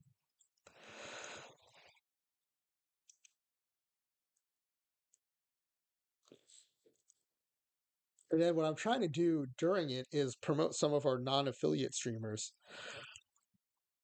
So we've got, well, we're going to start things off with Spore because I think coming out of Doctor Dynastics, and Spore can only play during, he can't stay up late night Pacific time. So he's going to play low ball. Hopefully, we'll have Max up next because I want to hear about his new online league. I want to give him a chance to promote that. And then the Nolan Network. And then I may end up bumping Nolan because I do want to let AW and Kayaking Santa talk about their streams because Nolan's already an affiliate. AW and Kayaking Santa, I really like them as people. I like their streams. They're not yet affiliates. We were told, I think after Max became an affiliate, that they weren't approving any more affiliates this cycle for the cycle meaning OOTP 25. But I'm hoping that AW and Kayaking Center are among the first to become affiliates in the next cycle. So I'm gonna try to give them a platform. Hopefully, get a lot of follows for them because hopefully we'll have a big crowd for the drops, and give them a chance to talk about their streams and stuff. So they'll play community games, and we'll talk about their streams while we're playing. So yeah, it should be a good time. Hope our regulars can make it.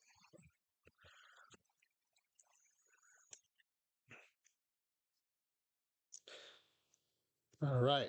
So I like this lineup now. I like our pitching staff.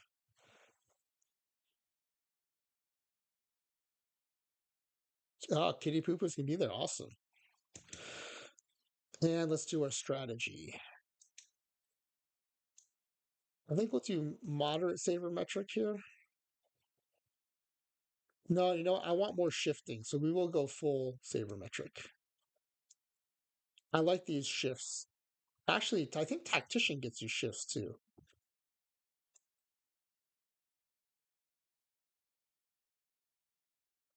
But it does too much stealing of bases. That's right. That's right. Yeah. We'll go sabermetric. Okay. Well, I think we're ready.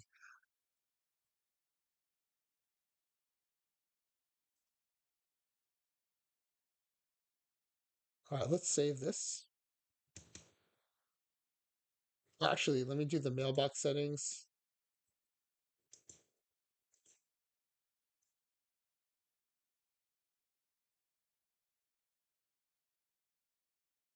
And don't bother us.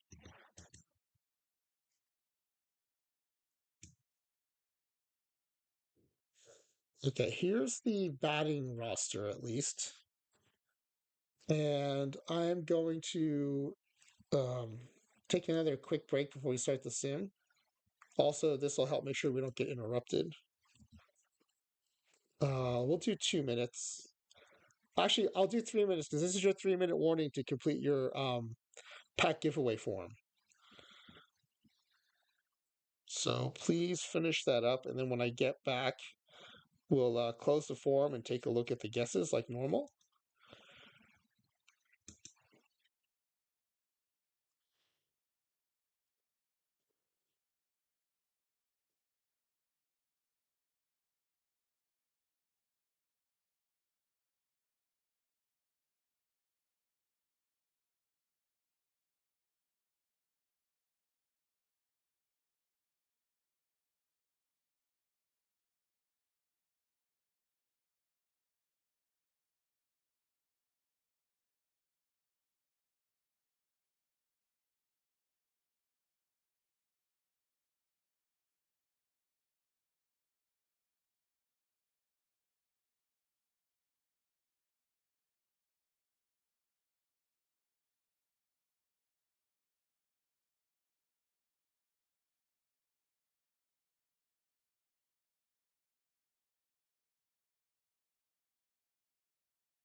All right, looks like we're back from the ad break. I don't think that was 3 minutes though, but that's fine.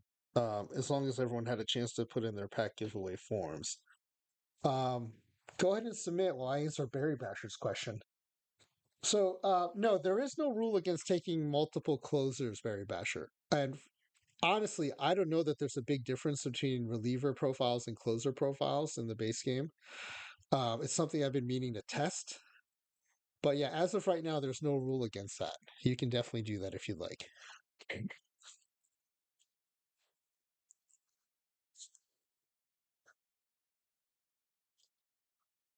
I know, Jeff, you said that you submit at the end there. So let me make sure. Let me know if you submitted.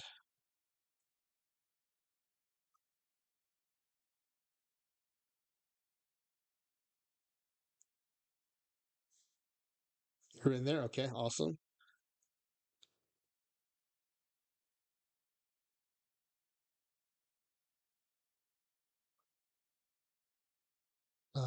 Barry Basher, did you want to get a form in?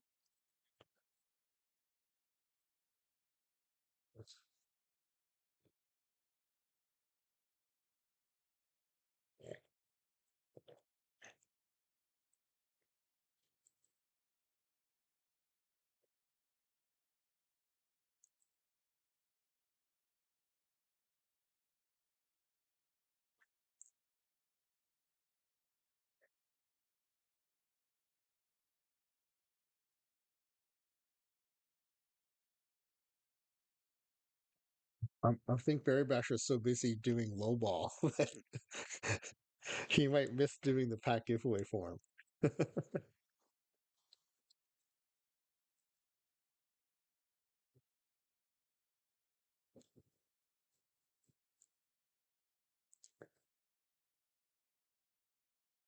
Right, I'm going to close the form, everybody. Anyone else? Barry Basher, did you want to get a form in? Uh, uh,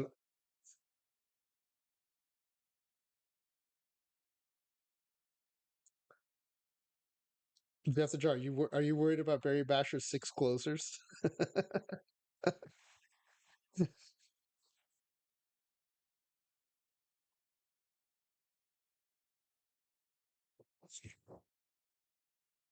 All right, I'm going to close the form.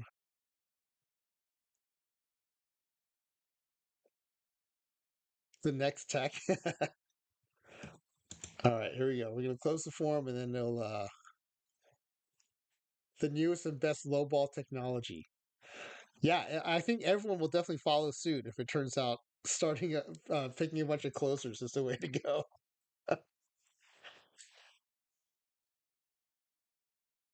It will be interesting though because the relievers got a boost. We don't know if the closers did.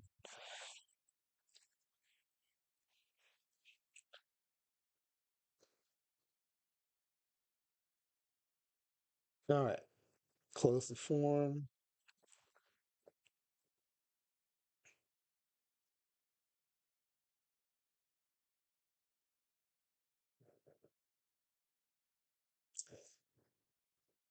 All right, let me hide the names.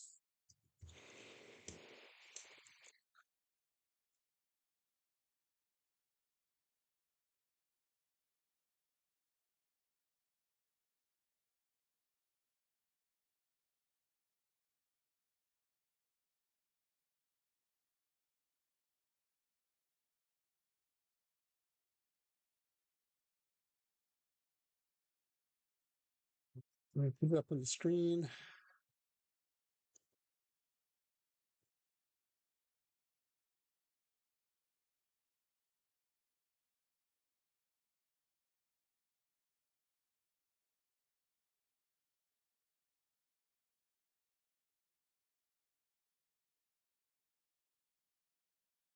All right, here we go. Here's what the guesses look like.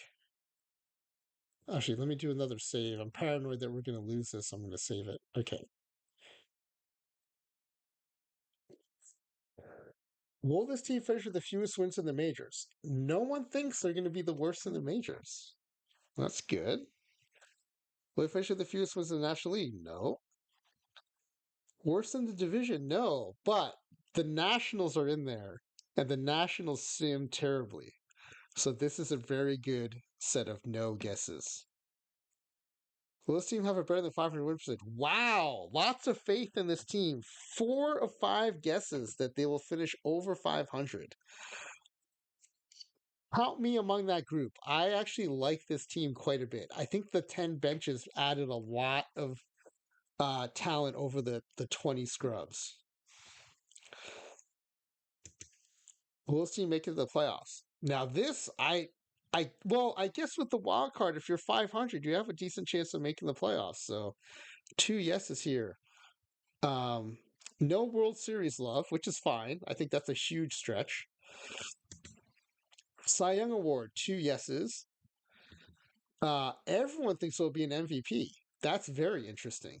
I tend to agree. I really like a couple of these profiles here.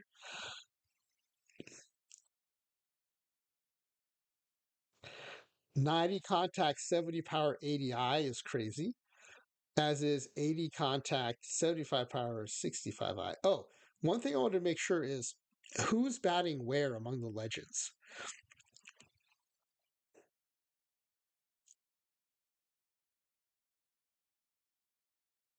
Because Shannon has the best power and Perkins has the best eye.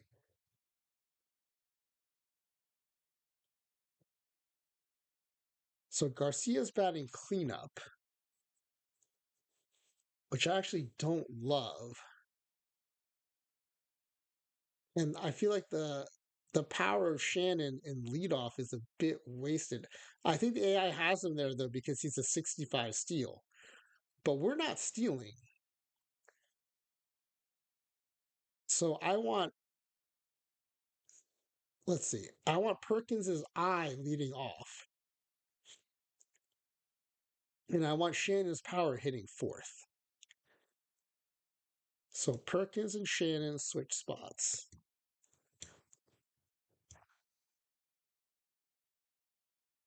And then Garcia and Shannon switch spots. Oh, sorry. Thank you, Barry Batcher. Sorry.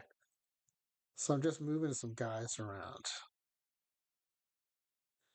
Okay, so I moved Perkins from the 3 hole to the leadoff spot because I want that eye leading off. And then I moved Shannon to the cleanup spot because I want that power hitting fourth. Everything else is going to stay the same. Okay, since the guesses are in, I can advance a day and get to the predictions, the preseason predictions.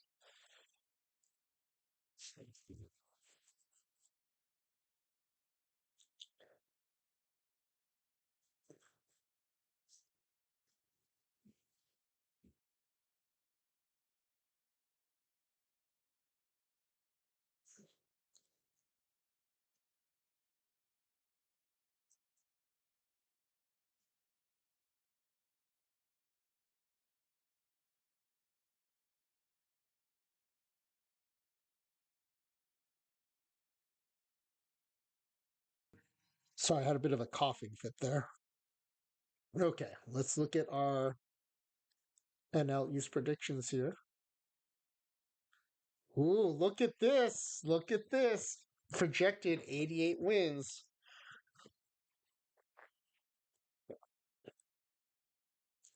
That is as many as the predicted winner of the NL Central.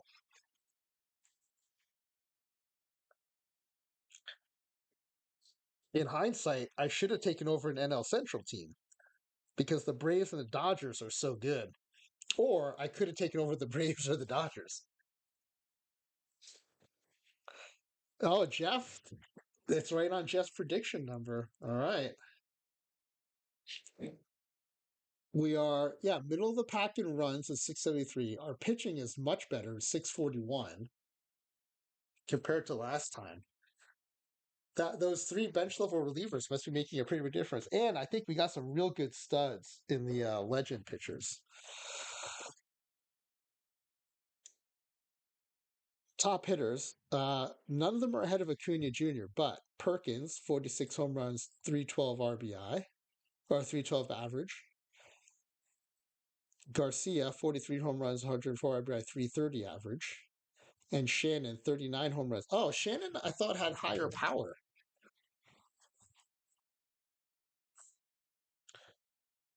Shannon has 75 power and they're only predicting 39 home runs.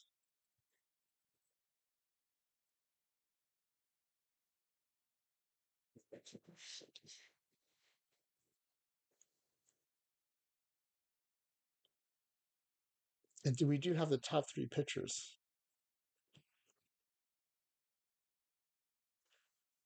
197 ERA predicted for Allen.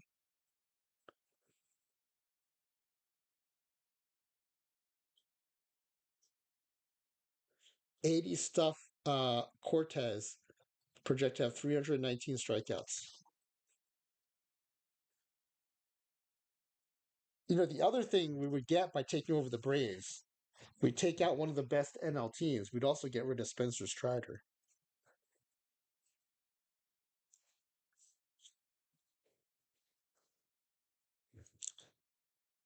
Okay. This is interesting. Let me screenshot this.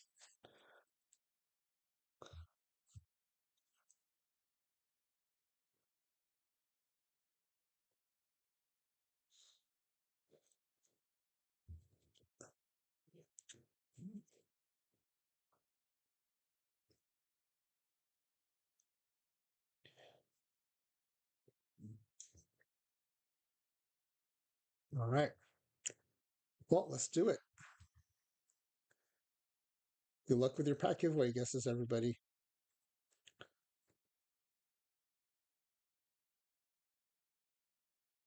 Oh, 2-0 to start the season.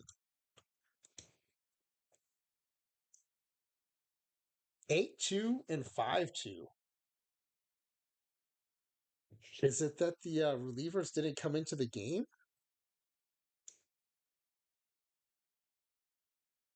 Oh, yeah. Arroyo went the distance. 9 innings, one earned, 5 hits, one walk, 8 strikeouts. Wow. And the offense went off.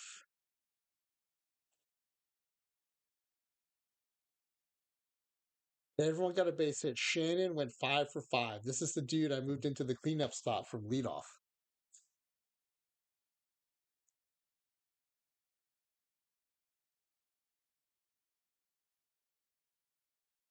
Or was it Garcia? Yeah, no, no. It was Shannon was leading off before. Yeah. Yeah. So I moved into cleanup and he went 5 for 5. Nice.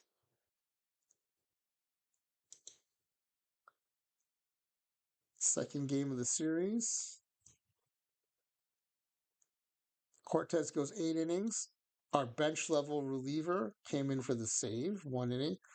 I did like this guy, but this is a 70 stuff, 30 control guy. He did give up a walk, but clean inning.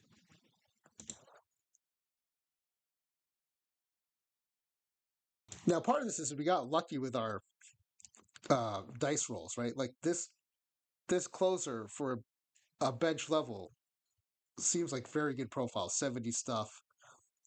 I think he had decent home run suppression, 40 home run suppression, 30 control.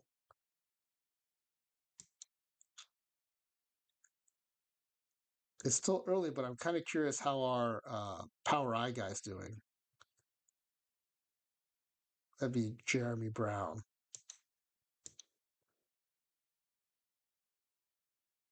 All right, still early, but he's hitting 125. Not great yet. We'll see how that goes. All right, let's do another month.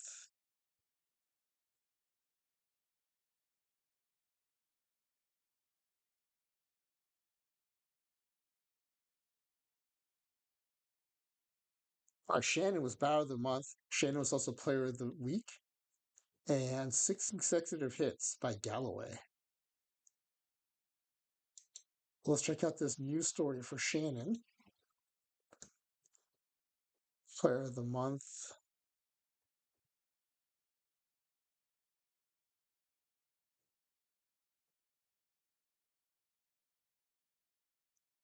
He went 315, 8 home runs, 24 RBIs, 24 runs scored.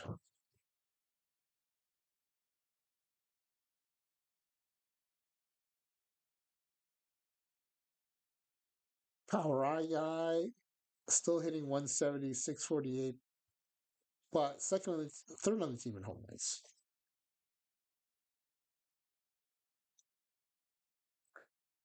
All right, we've dropped back to 15 and 14, but that does put us fourth in the wild card race. We're tied with the Phillies.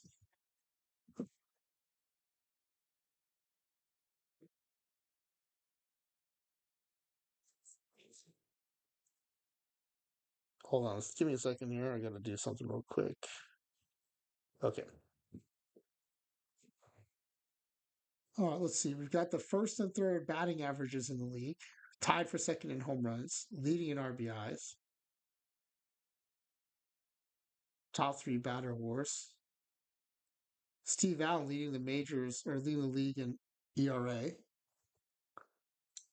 Is he leading the majors? Nope. Hyunjin Ryu 0.76. Steve Allen 0.81. You are first and third in strikeouts, though. Very nice. Okay, we are sticking around that 500 average, 500 win percentage.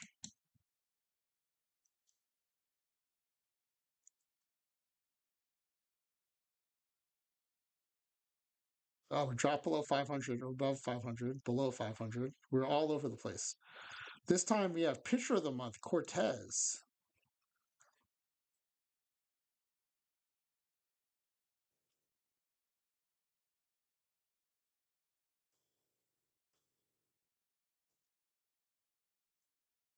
He went 5-1 with a 1.99 ERA in the month. 7 starts, 54 in the third inning, 60 strikeouts.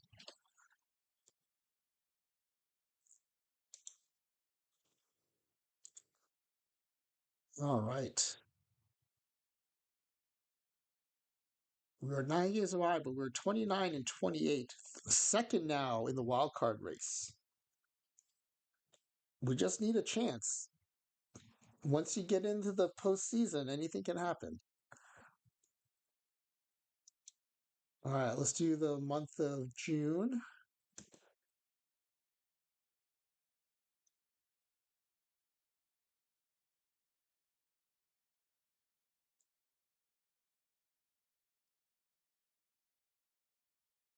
We are hanging in there in the wild card race. 13-game run streak by Perkins. 12 quality start streak by Allen. 10-game winning streak as a team. 8-game RBI streak by Brown. Oh, Brown, that's our that's our dude. Brown's our power I guy. 188, 792 OPS. He's got 24 bombs now. Second on the team. 188, 24 bombs. That's amazing. All right. Let's go to the All-Star break now.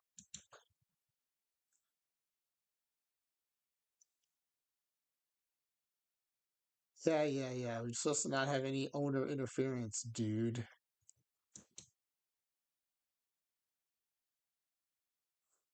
All-Star, highest All-Star vote getter, Josh Shannon.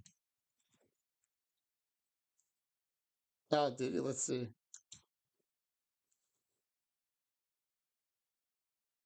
No, he's just tired. Oh, did he have a snowflake before? He is hitting 199.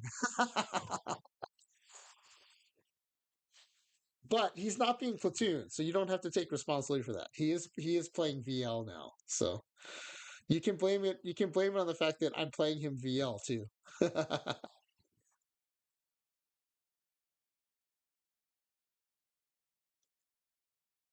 All right, we have one more game to get to the All-Star break.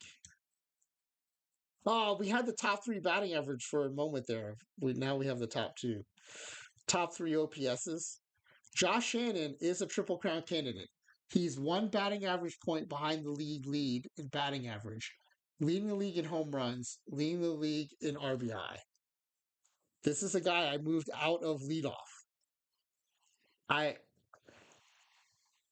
I'm willing to put myself out there and take the risk and say I'm a better manager than the AI.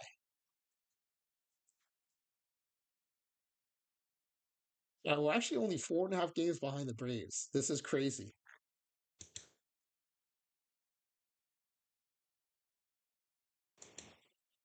Okay, no matter what happens the rest of the season, I we have a new game. This is really fun.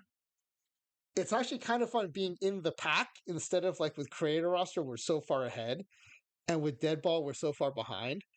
With this game, like you're in the middle of the pack, like really battling it out and hoping your six studs are enough to get you through. I'm really enjoying this. Okay. Um, we should have the home run contest now. Yeah. Oh, our two guys are facing each other. That's a bummer. Perkins with 24 home runs, and our triple crown candidate Josh Shannon with 32 home runs. Alvarez has 34 home runs. He's the only one with more home runs at the break. Well, at least in this home run contest. Yeah, it is rigged, isn't it, Jeff?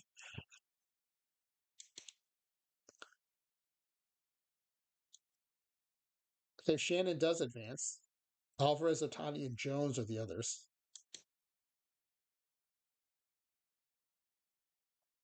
Oh, Jones takes out Shannon. Who made this derby must be a Yankees fan.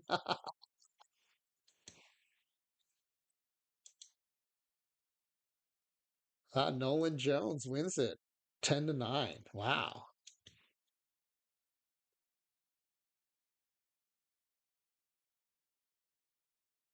Okay.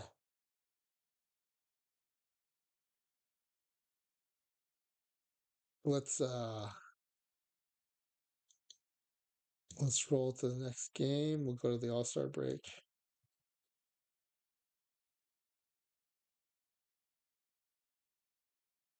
All-Star MVP, Josh Shannon. Yes.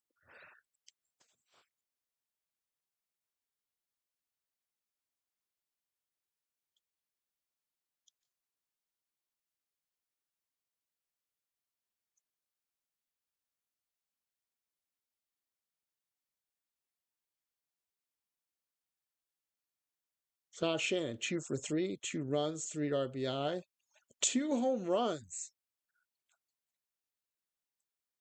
Mario Garcia, 1 for 2 with a home run.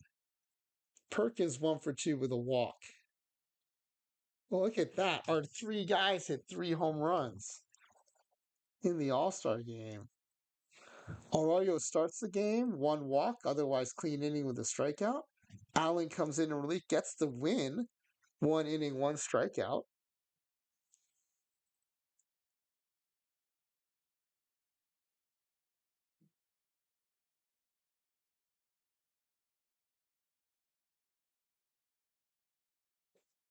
Get a shot of that.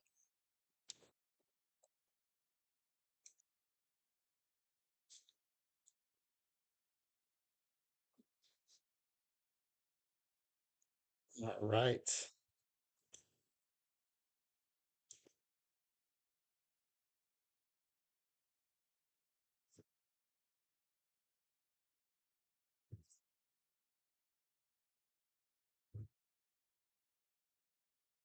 All right. Let's finish out the month.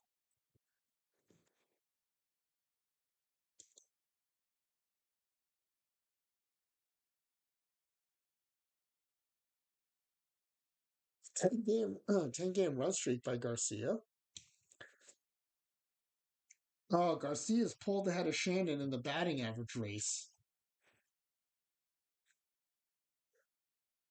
I don't know if you guys saw this, but in one of these studs and duds, we had double triple crowns. We had one guy come in first in the triple crown, and then the teammate on our team came in second in all the triple crown categories. That was pretty awesome. I don't know that that's ever happened in the majors. Okay, we are 60 and 46, 5.5 games behind the Braves, but 5 games ahead in the wild card race. We are looking good right now for a postseason appearance. But it's still August. A lot can happen, especially for the Mets. The Mets have had several August collapses, so let's hope it doesn't happen here.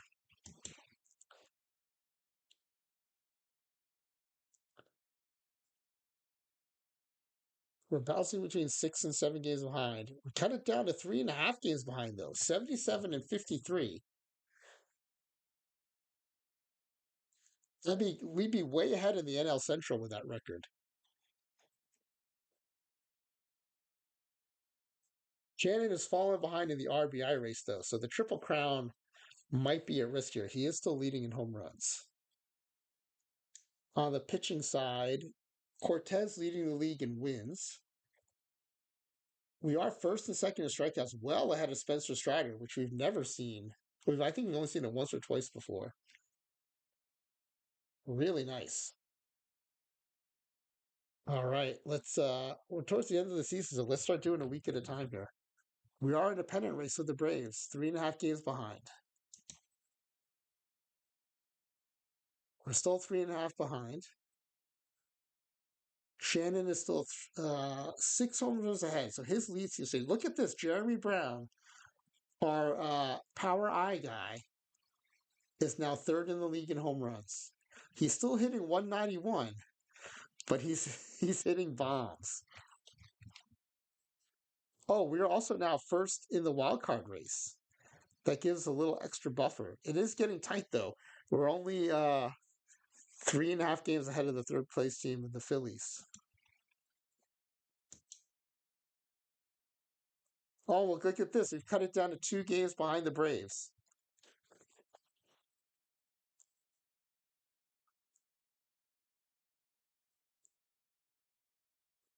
Let's do another week. 1 game behind the Braves now. Holy cow. I mean, it helps that the Braves are down. They're 87 and 62. Part of that, though, is we're we're playing well, so we've probably taken some wins away. But they usually win 100 games, so they're having a rough coin flip season there. Uh, those of you who are using the Nationals to predict that we would not finish last in the NL East, the Nationals are at 45 wins. They're doing their own national thing here. All right, let's do another month, another week. I mean, oh, we've tied for first.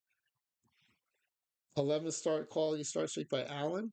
Ah, we're 2 games behind now.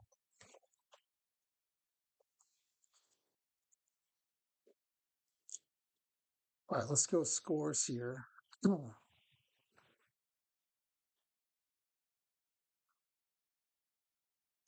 of course we're off today.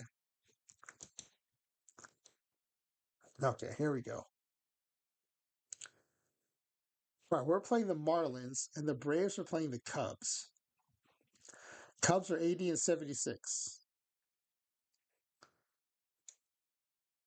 Ah, come on, Cubbies. The Braves win 5-0. 2-hit shutout. We've got 22 and 8 Ivan Cortez on the mound against Jesus Luzardo. And we win 6-3. Cortez is the player of the game. He goes 8 innings, 1 earned, 4 hits and a walk, and 10 strikeouts. So we're still going to be 2 games behind here. All right. Braves are sending Max Fried up against Drew Smiley. Come on, Cubbies. Oh, Cubs lose by 1, 6-5. Okay, we need to win to keep pace here. Matt Alire, 13 and 10. Bench level pitcher above 500. Oh, but we lose. Alire gets the loss. We're going to be now 3 games behind with only a few days left. Have we been eliminated?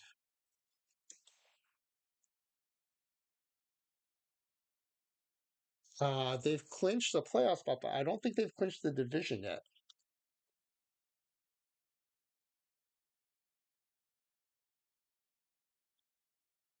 But they're definitely in control of their own destiny here.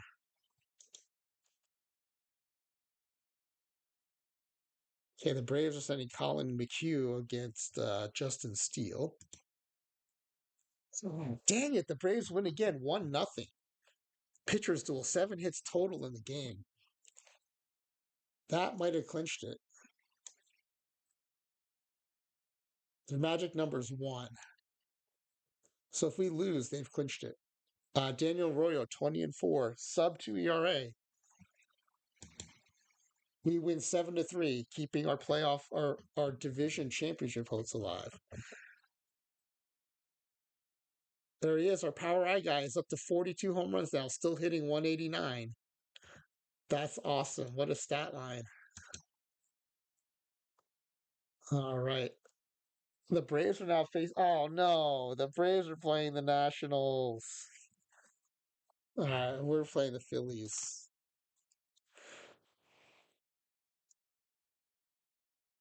The Nationals played them tough, but the Braves went 4-3. I think that does clinch them the division. Yep, they've clinched the division. We've clinched a playoff spot though. We've clinched the wild card spot. And we do beat the Phillies 5-1.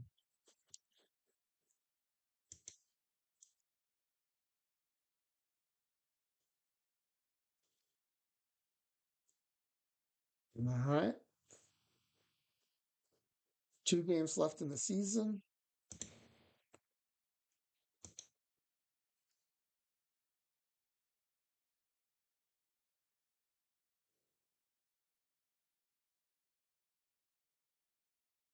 Jason Stewart, our scrub level starter, is 8-10. And we lose 9-5. Our power eye guy hits another home run, 43 bombs now, raises his average to 191. All right, last game of the season. Oh, this is a good matchup. Ivan Cortez versus Zach Wheeler. And we win 3-1. Power eye guy hits another home run, 44 bombs, 193 average.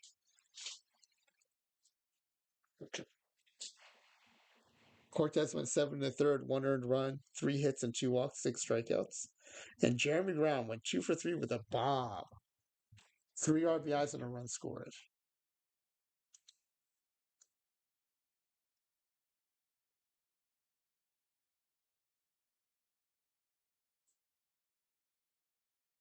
You better not break 200. You have a bet in Vegas. All right. Do we need a game 193 anywhere? We do not.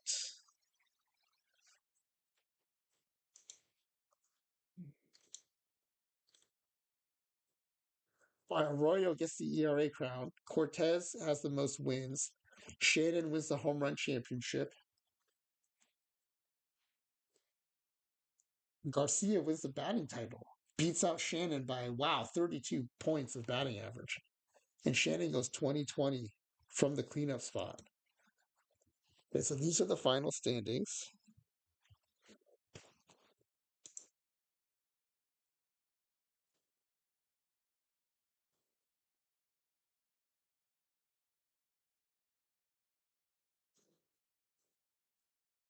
It's hard to get a pitcher with over 10 WAR.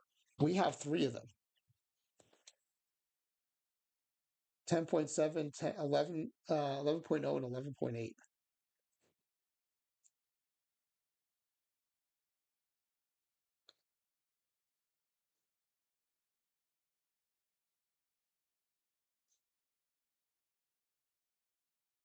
All right, so Mariners, Astros, and one wild card to face the Rangers, and then the Mets, Giants playing to face the Dodgers.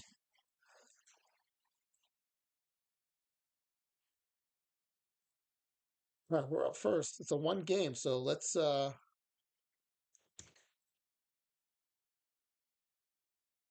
turn off achievements. Or achievement notifications, at least. Achievements are still on. The notifications are off. And we'll hide scores and let's watch this game. In case it's our last, we'll go ahead and watch some highlights.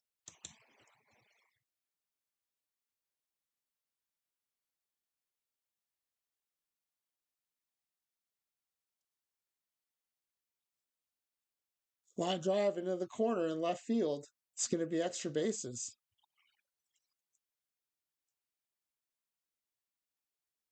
Perkins is in standing with a double. Oh, That must we okay. I guess we scored. The AI didn't want to show it. We're now top of the fifth. Giants trailing by one. Wilmer Flores leading off. Arroyo still pitching well. Ground ball to third. Oh, that gets by and breaks up the no hitter. It was a boring run. All right. Well, I guess the AI wanted to show us a no hitter getting broken up because we're moving to the top of the fifth. Runner on third now. One out. 1-2 count. Goes down swinging. Two outs now. Oh, wait. We got out of that jam. Awesome. Bottom of the fifth now. 2 outs. 2-2 count. Fly ball. Deep right center field. That's gone. Doubles the lead to 2-0. Top of the sixth now. Giants threatening. Crawford's on second. J.D. Davis up at bat.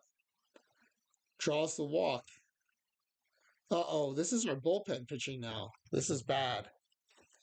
What happened to our starters? He only lasted 5 innings?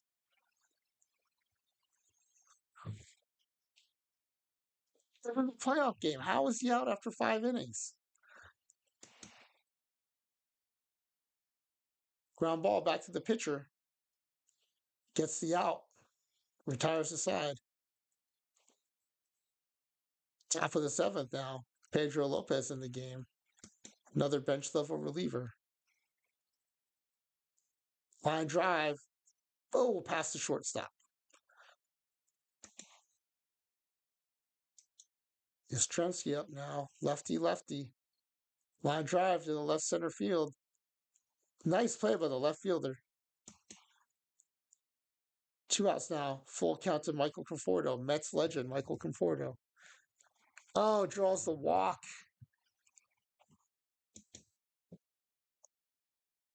Gets the strikeout, though. Gets out of the jam. Nice. I don't like that all these highlights are Giants. It's very disconcerting. Top of the eighth, Giants up again. Brandon Crawford leading off. 1-2 count. Ground ball up the middle. That's going to be a base hit.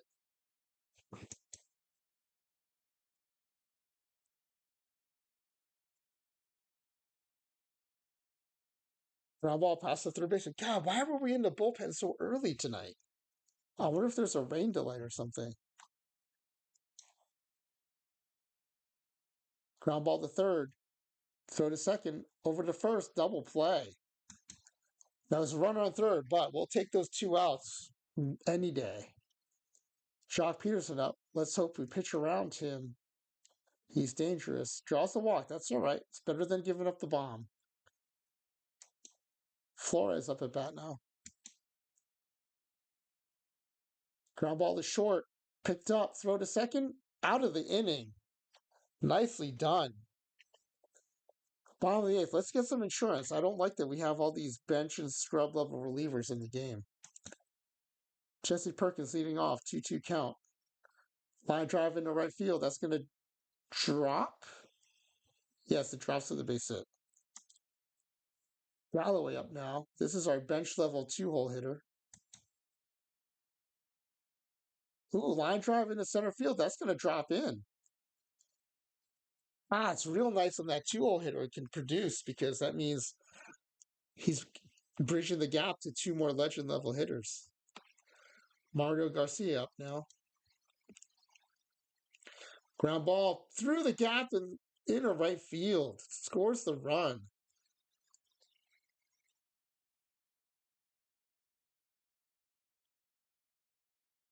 We scored 2 that inning. 4-0 now. San Francisco up with 2 outs. 1-1 count for Manny Zarza. This is a scrub level pitcher now. I think we've exhausted all the bench level relievers. Ground ball up the middle. Shortstop nails it.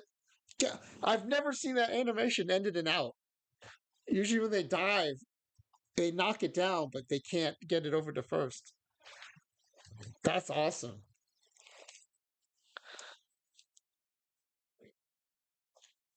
Mets advance. 4-0. 5-hit shutout. Okay, what happened to the starter? I was nervous the whole time once he came out of the game. He went five and a third. I don't have a quick hook on him or anything. Oh, there was a rain delay. I was right. What a guess by me. He couldn't come back after the rain delay. Man, look at this. Two scrubs and two bench relievers held on. What a bullpen effort.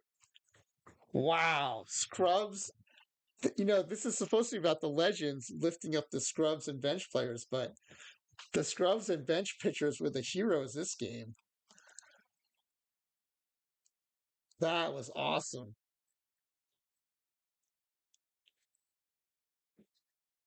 Yeah, that would have been Jeff the Drug. No kidding. That would have been an infamous rain delay for sure. If it took out our legend level pitcher in a playoff game, wow. I wonder though if he'll be back sooner now. I don't necessarily know how the AI works in terms of like five and a third innings. Does that let him bounce back a little faster?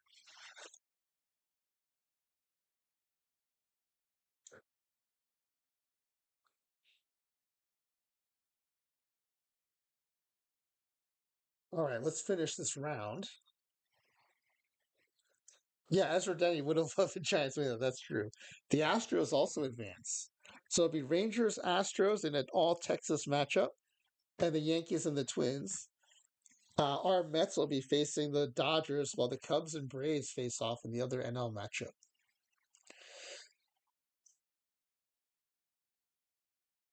All right. Braves continue to win close games, winning 3-2 over the Cubs. And we win 9-2, blowing out the Dodgers. Man, Power Eye Guy hit another home run.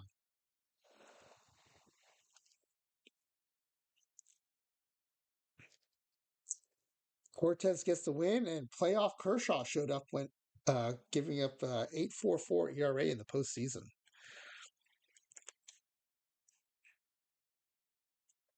All right, the AL is going to start picking up the action now. Yankees beat the Twins 7-1. Astros beat the Rangers 5-4 in 10 innings. Braves beat the Cubs in another close one, walking it off in the bottom of the ninth. And we are looking to extend our lead against the Dodgers, which we do 8-1. Oh, wait, wait. You know what we need to do? We need to go to a four-man rotation.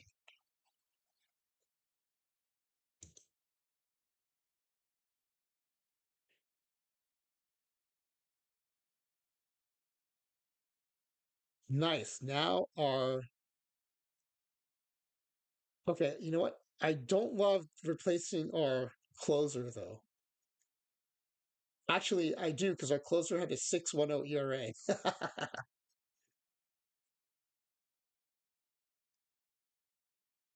I guess that high stuff, low control mix wasn't that great after all.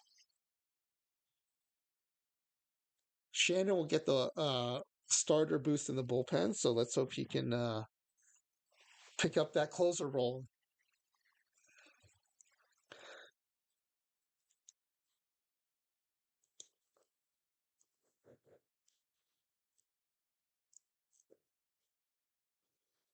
All right, I know it's on a rest day. Yankees beat the Twins 6-1, take a 2-0 series lead. And the Astros win 6-1, also taking a 2-0 series lead. Okay, well, the AL's on a travel day. Both NL series will be attempted to be closed out here. Atlanta with a 2-0 lead trying to sweep the Cubs. And they do win 8-0, advancing to the NLCS. The Mets have Arroyo on the mound, facing Dustin May, looking to close out this series against the Dodgers. Oh, but the Dodgers are going to force at least a game four, winning 5-4, scoring 4 runs in the eighth. That's got to be the bullpen. Oh my goodness! Look at this win probability chart.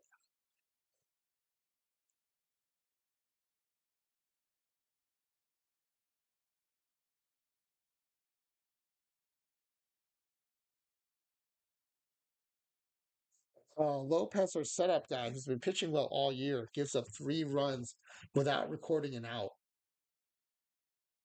Figueroa comes in, gets the loss.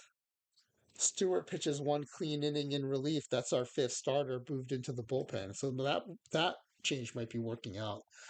But man, that's as soon as our legend level starter comes out, we give up 4 runs. That's brutal.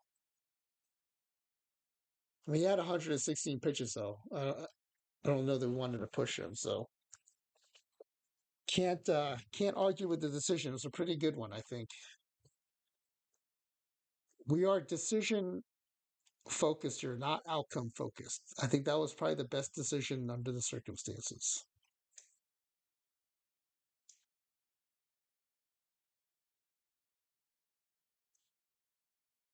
All right, both AL series looking to close out here. The Twins prevent the sweep, win 2-1, force a game 4. Houston does finish off the Rangers, sweeping them with a 3-1 win. And the Mets are trying to finish off the Dodgers here. Marbeck, good morning. And the Mets win 7-5, advancing to the NLCS.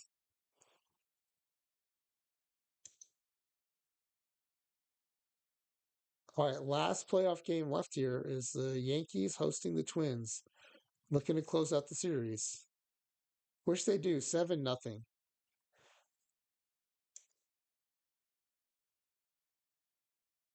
So our playoff matchups are set. Mets Braves, Astros Yankees. All right. Cortez Strider. This is quite a pitcher's matchup here. Ace versus ace. Oh, and the Mets win 6-2. Home runs by Garcia and our power eye bench guy coming through with another home run. All right, the AL's jumping into the action now. Yankees win 7-2 on the strength of a Garrett Cole start. And the Mets lose 3-0. Ah, rough. Max Fried pitches really well. Allen takes the loss. Series tied at 1. But the Yankees win 3-2, take a 2-0 series lead. All right, NL's back in action now. Well, the AL's on a travel day. Oh, we lose 7-2. We're now trailing 2 games to 1.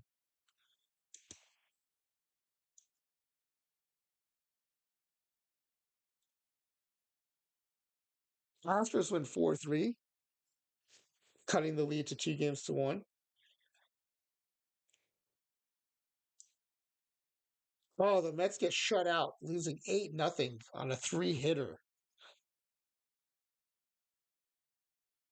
Charlie Morton goes 7 2/3, 2 hits, no earned, 3 walks, 13 strikeouts.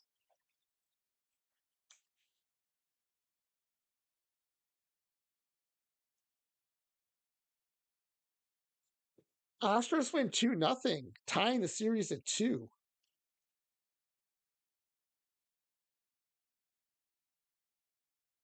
Ah, the Mets are eliminated, losing 6-2. But you know what? Considering it was a team that we were just hoping would finish 500, making it to the NLDS is pretty good. Pretty good.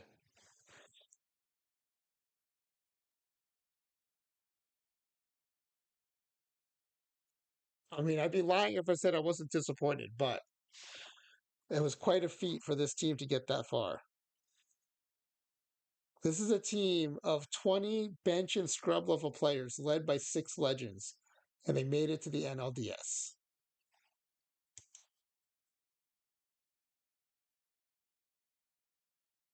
All right, the Yankees win 4-2. The Braves beat the Mets 4-1. So it'll be a Brave Yankees matchup in the World Series. The Yankees win 4-1.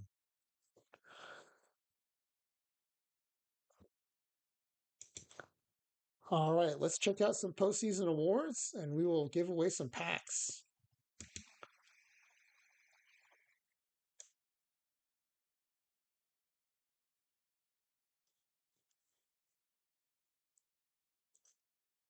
Oh, let's save this. Yeah, I'm glad you think it's fun too, Jeff. It was super fun putting the roster together. I really enjoyed this. Um, and it's a different kind of fun. Like create a roster is fun because you're trying to destroy the league. This one, you're just chopping wood, trying to make it through the season, trying to make the playoffs. It's a different kind of satisfaction, I think. And setting the stage for some bench and scrub level players to be heroes.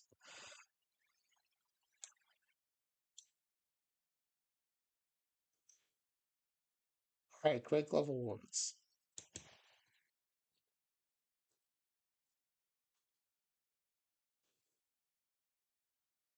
Our pitcher, Steve Allen, wins one. And our second baseman, Jesse Perkins, rated 65, wins the Gold Glove Award. Jeff thinks Smiley Face Jane will like this game a lot and do very well in it. I don't doubt that she'll do very well in it. I hope she likes it. I think it's a fun idea. I'm glad I was able to make it work, though. It really did take some fine tuning, but and I appreciate the chat keeping bearing with me while I tried to make it work. I'm glad we landed on a version that works out.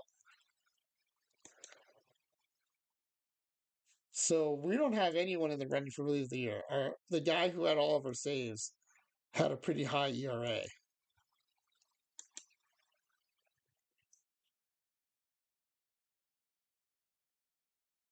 36 saves, 6.10 ERA.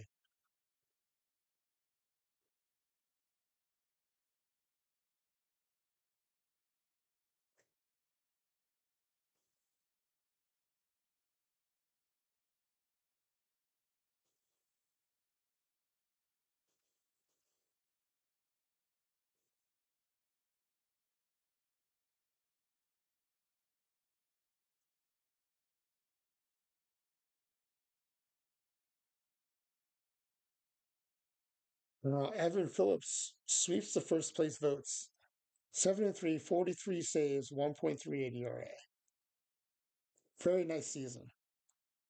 All right, Platinum Stick Awards. I think we'll get three. Will our Power Eye guy get a fourth?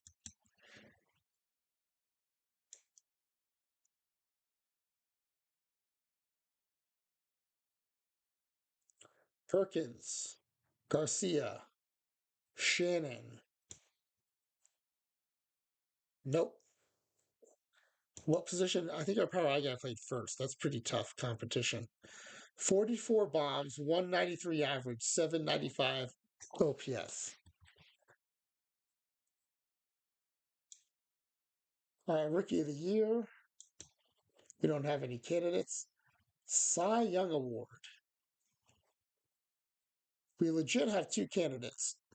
21-4, 329 strikeouts, 2.01 ERA, 0.85 whip. Cortez, 24-8, 321 strikeouts, 2.28 ERA, 0.88 whip.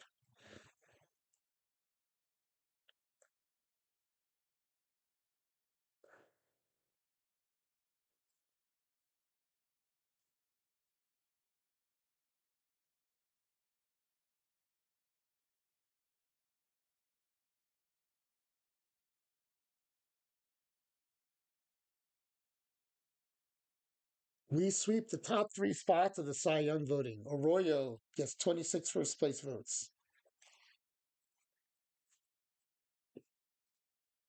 Did we lead the NL in strikeouts?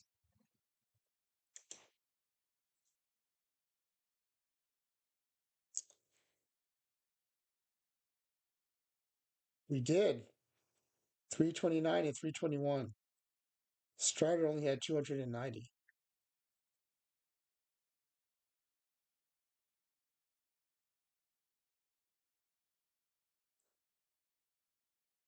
All right. Next up is MVP.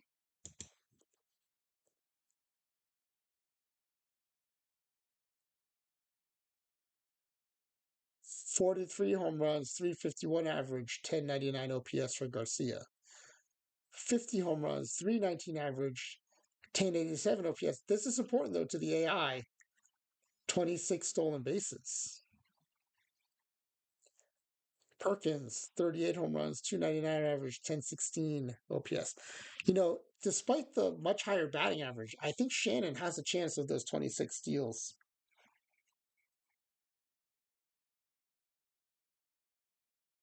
Let's see what happens here.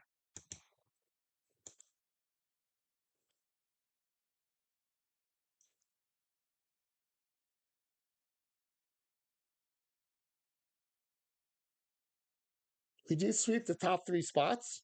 28 first place votes to Mario Garcia. 43 home runs, 351 average. I think that average was just too much to overcome, even with the 28 steals. All right, I think we have enough information to do our pack giveaway. Let me unhide the Twitch IDs.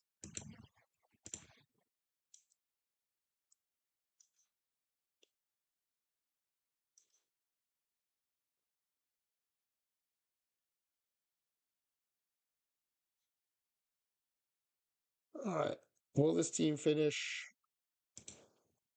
Uh, will this team finish last in the majors? No, everyone is correct.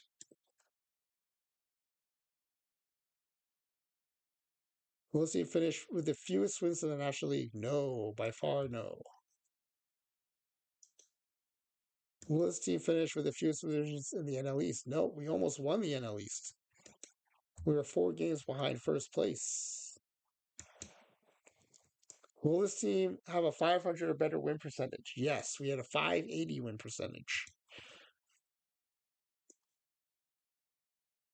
Sorry, Kitty Poo Poo has been eliminated. Will this team make it to the playoffs? Yes, we did. Wild card spot. That leaves Enron and Jeff the Jar. Will this team make it to the World Series? We did not make it to the World Series.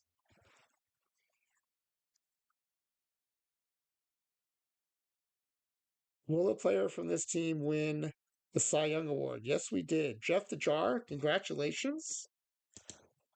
You are winning 7 packs.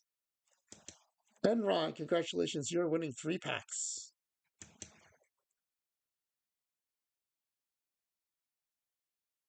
All right, let's look at the numerical guesses now.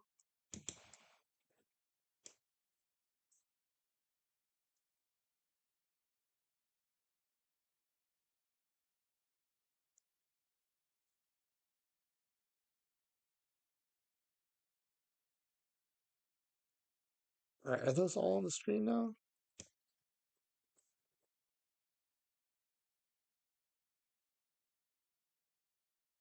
There we go. Okay.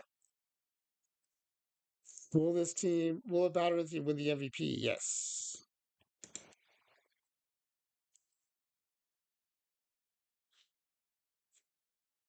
All right. How many regular season games will this team win? He won 94 games.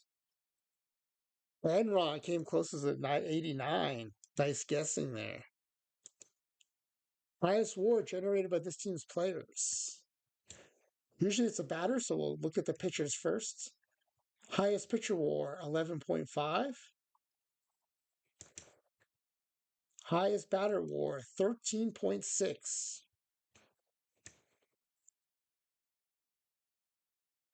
Clay Dog, 12.6. Very good guess. Highest regular season batting average, that would be 351 by our MVP. Hiking Santa, 0.001 closer than Clay Dog. Very good guesses. Regular season ERA leader on this team with at least 100 innings pitched. That'd be Daniel Arroyo, our Cy Young winner. 2.01. Kayaking Santa, the closest with a 1.79.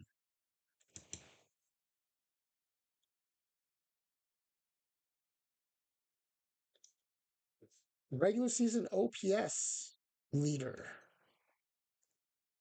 1099 again by our MVP. 1099.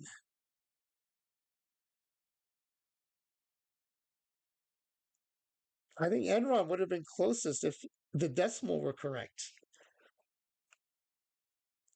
But as a result, it'll be Kayaking Santa closest. And the best regular season whip.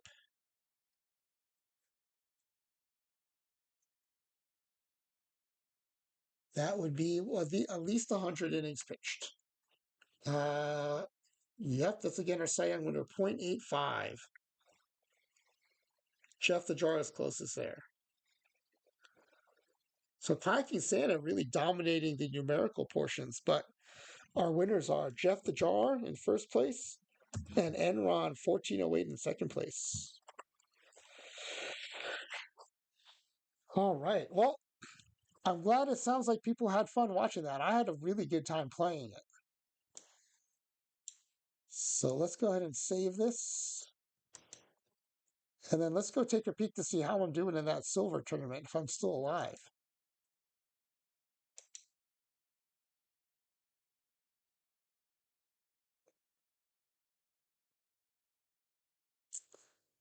Live silver. Okay. I'm out of it.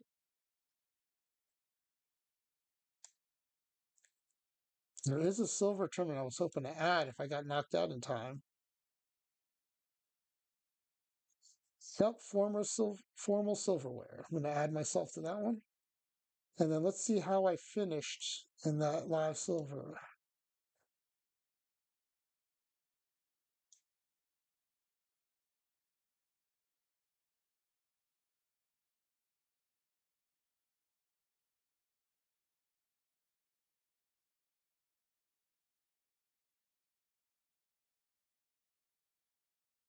Oh, we got swept in the semifinals. Wow. We made it pretty far, though. Who crushed us? The Los Angeles Warriors, a heart of the lineup team. Oh, Eddie Wonton. Well, good game, good series. What were the scores in that one? Oh, they were pretty close. 4-0, 5-8, 0-2, 1-4.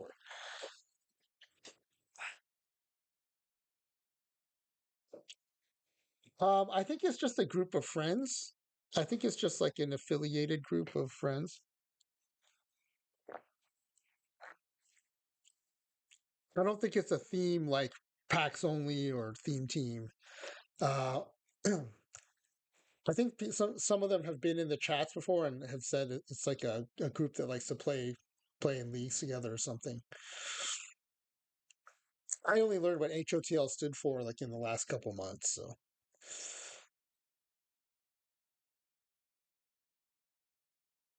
all right. Well, thanks for being here tonight, everybody. I hope you had a good time. I had a blast.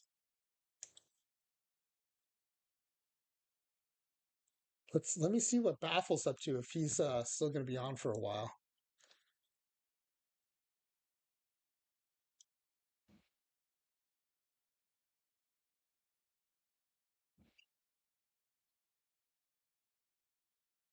Let's go right into Baffle. So, Jeff, what do you think? Add this game to the rotation now that we've kind of figured it out.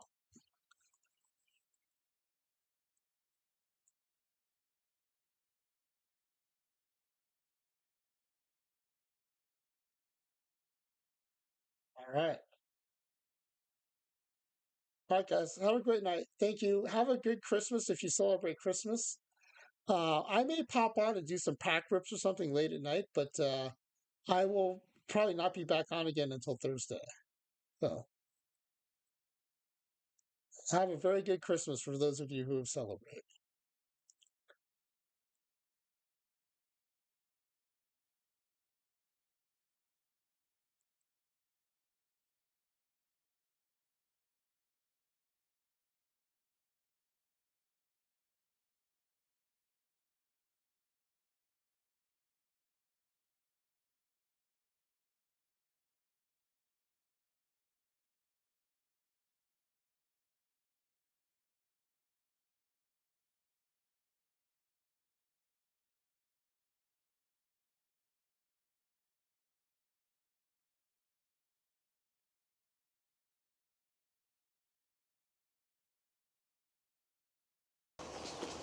Why do you keep following me around? Look.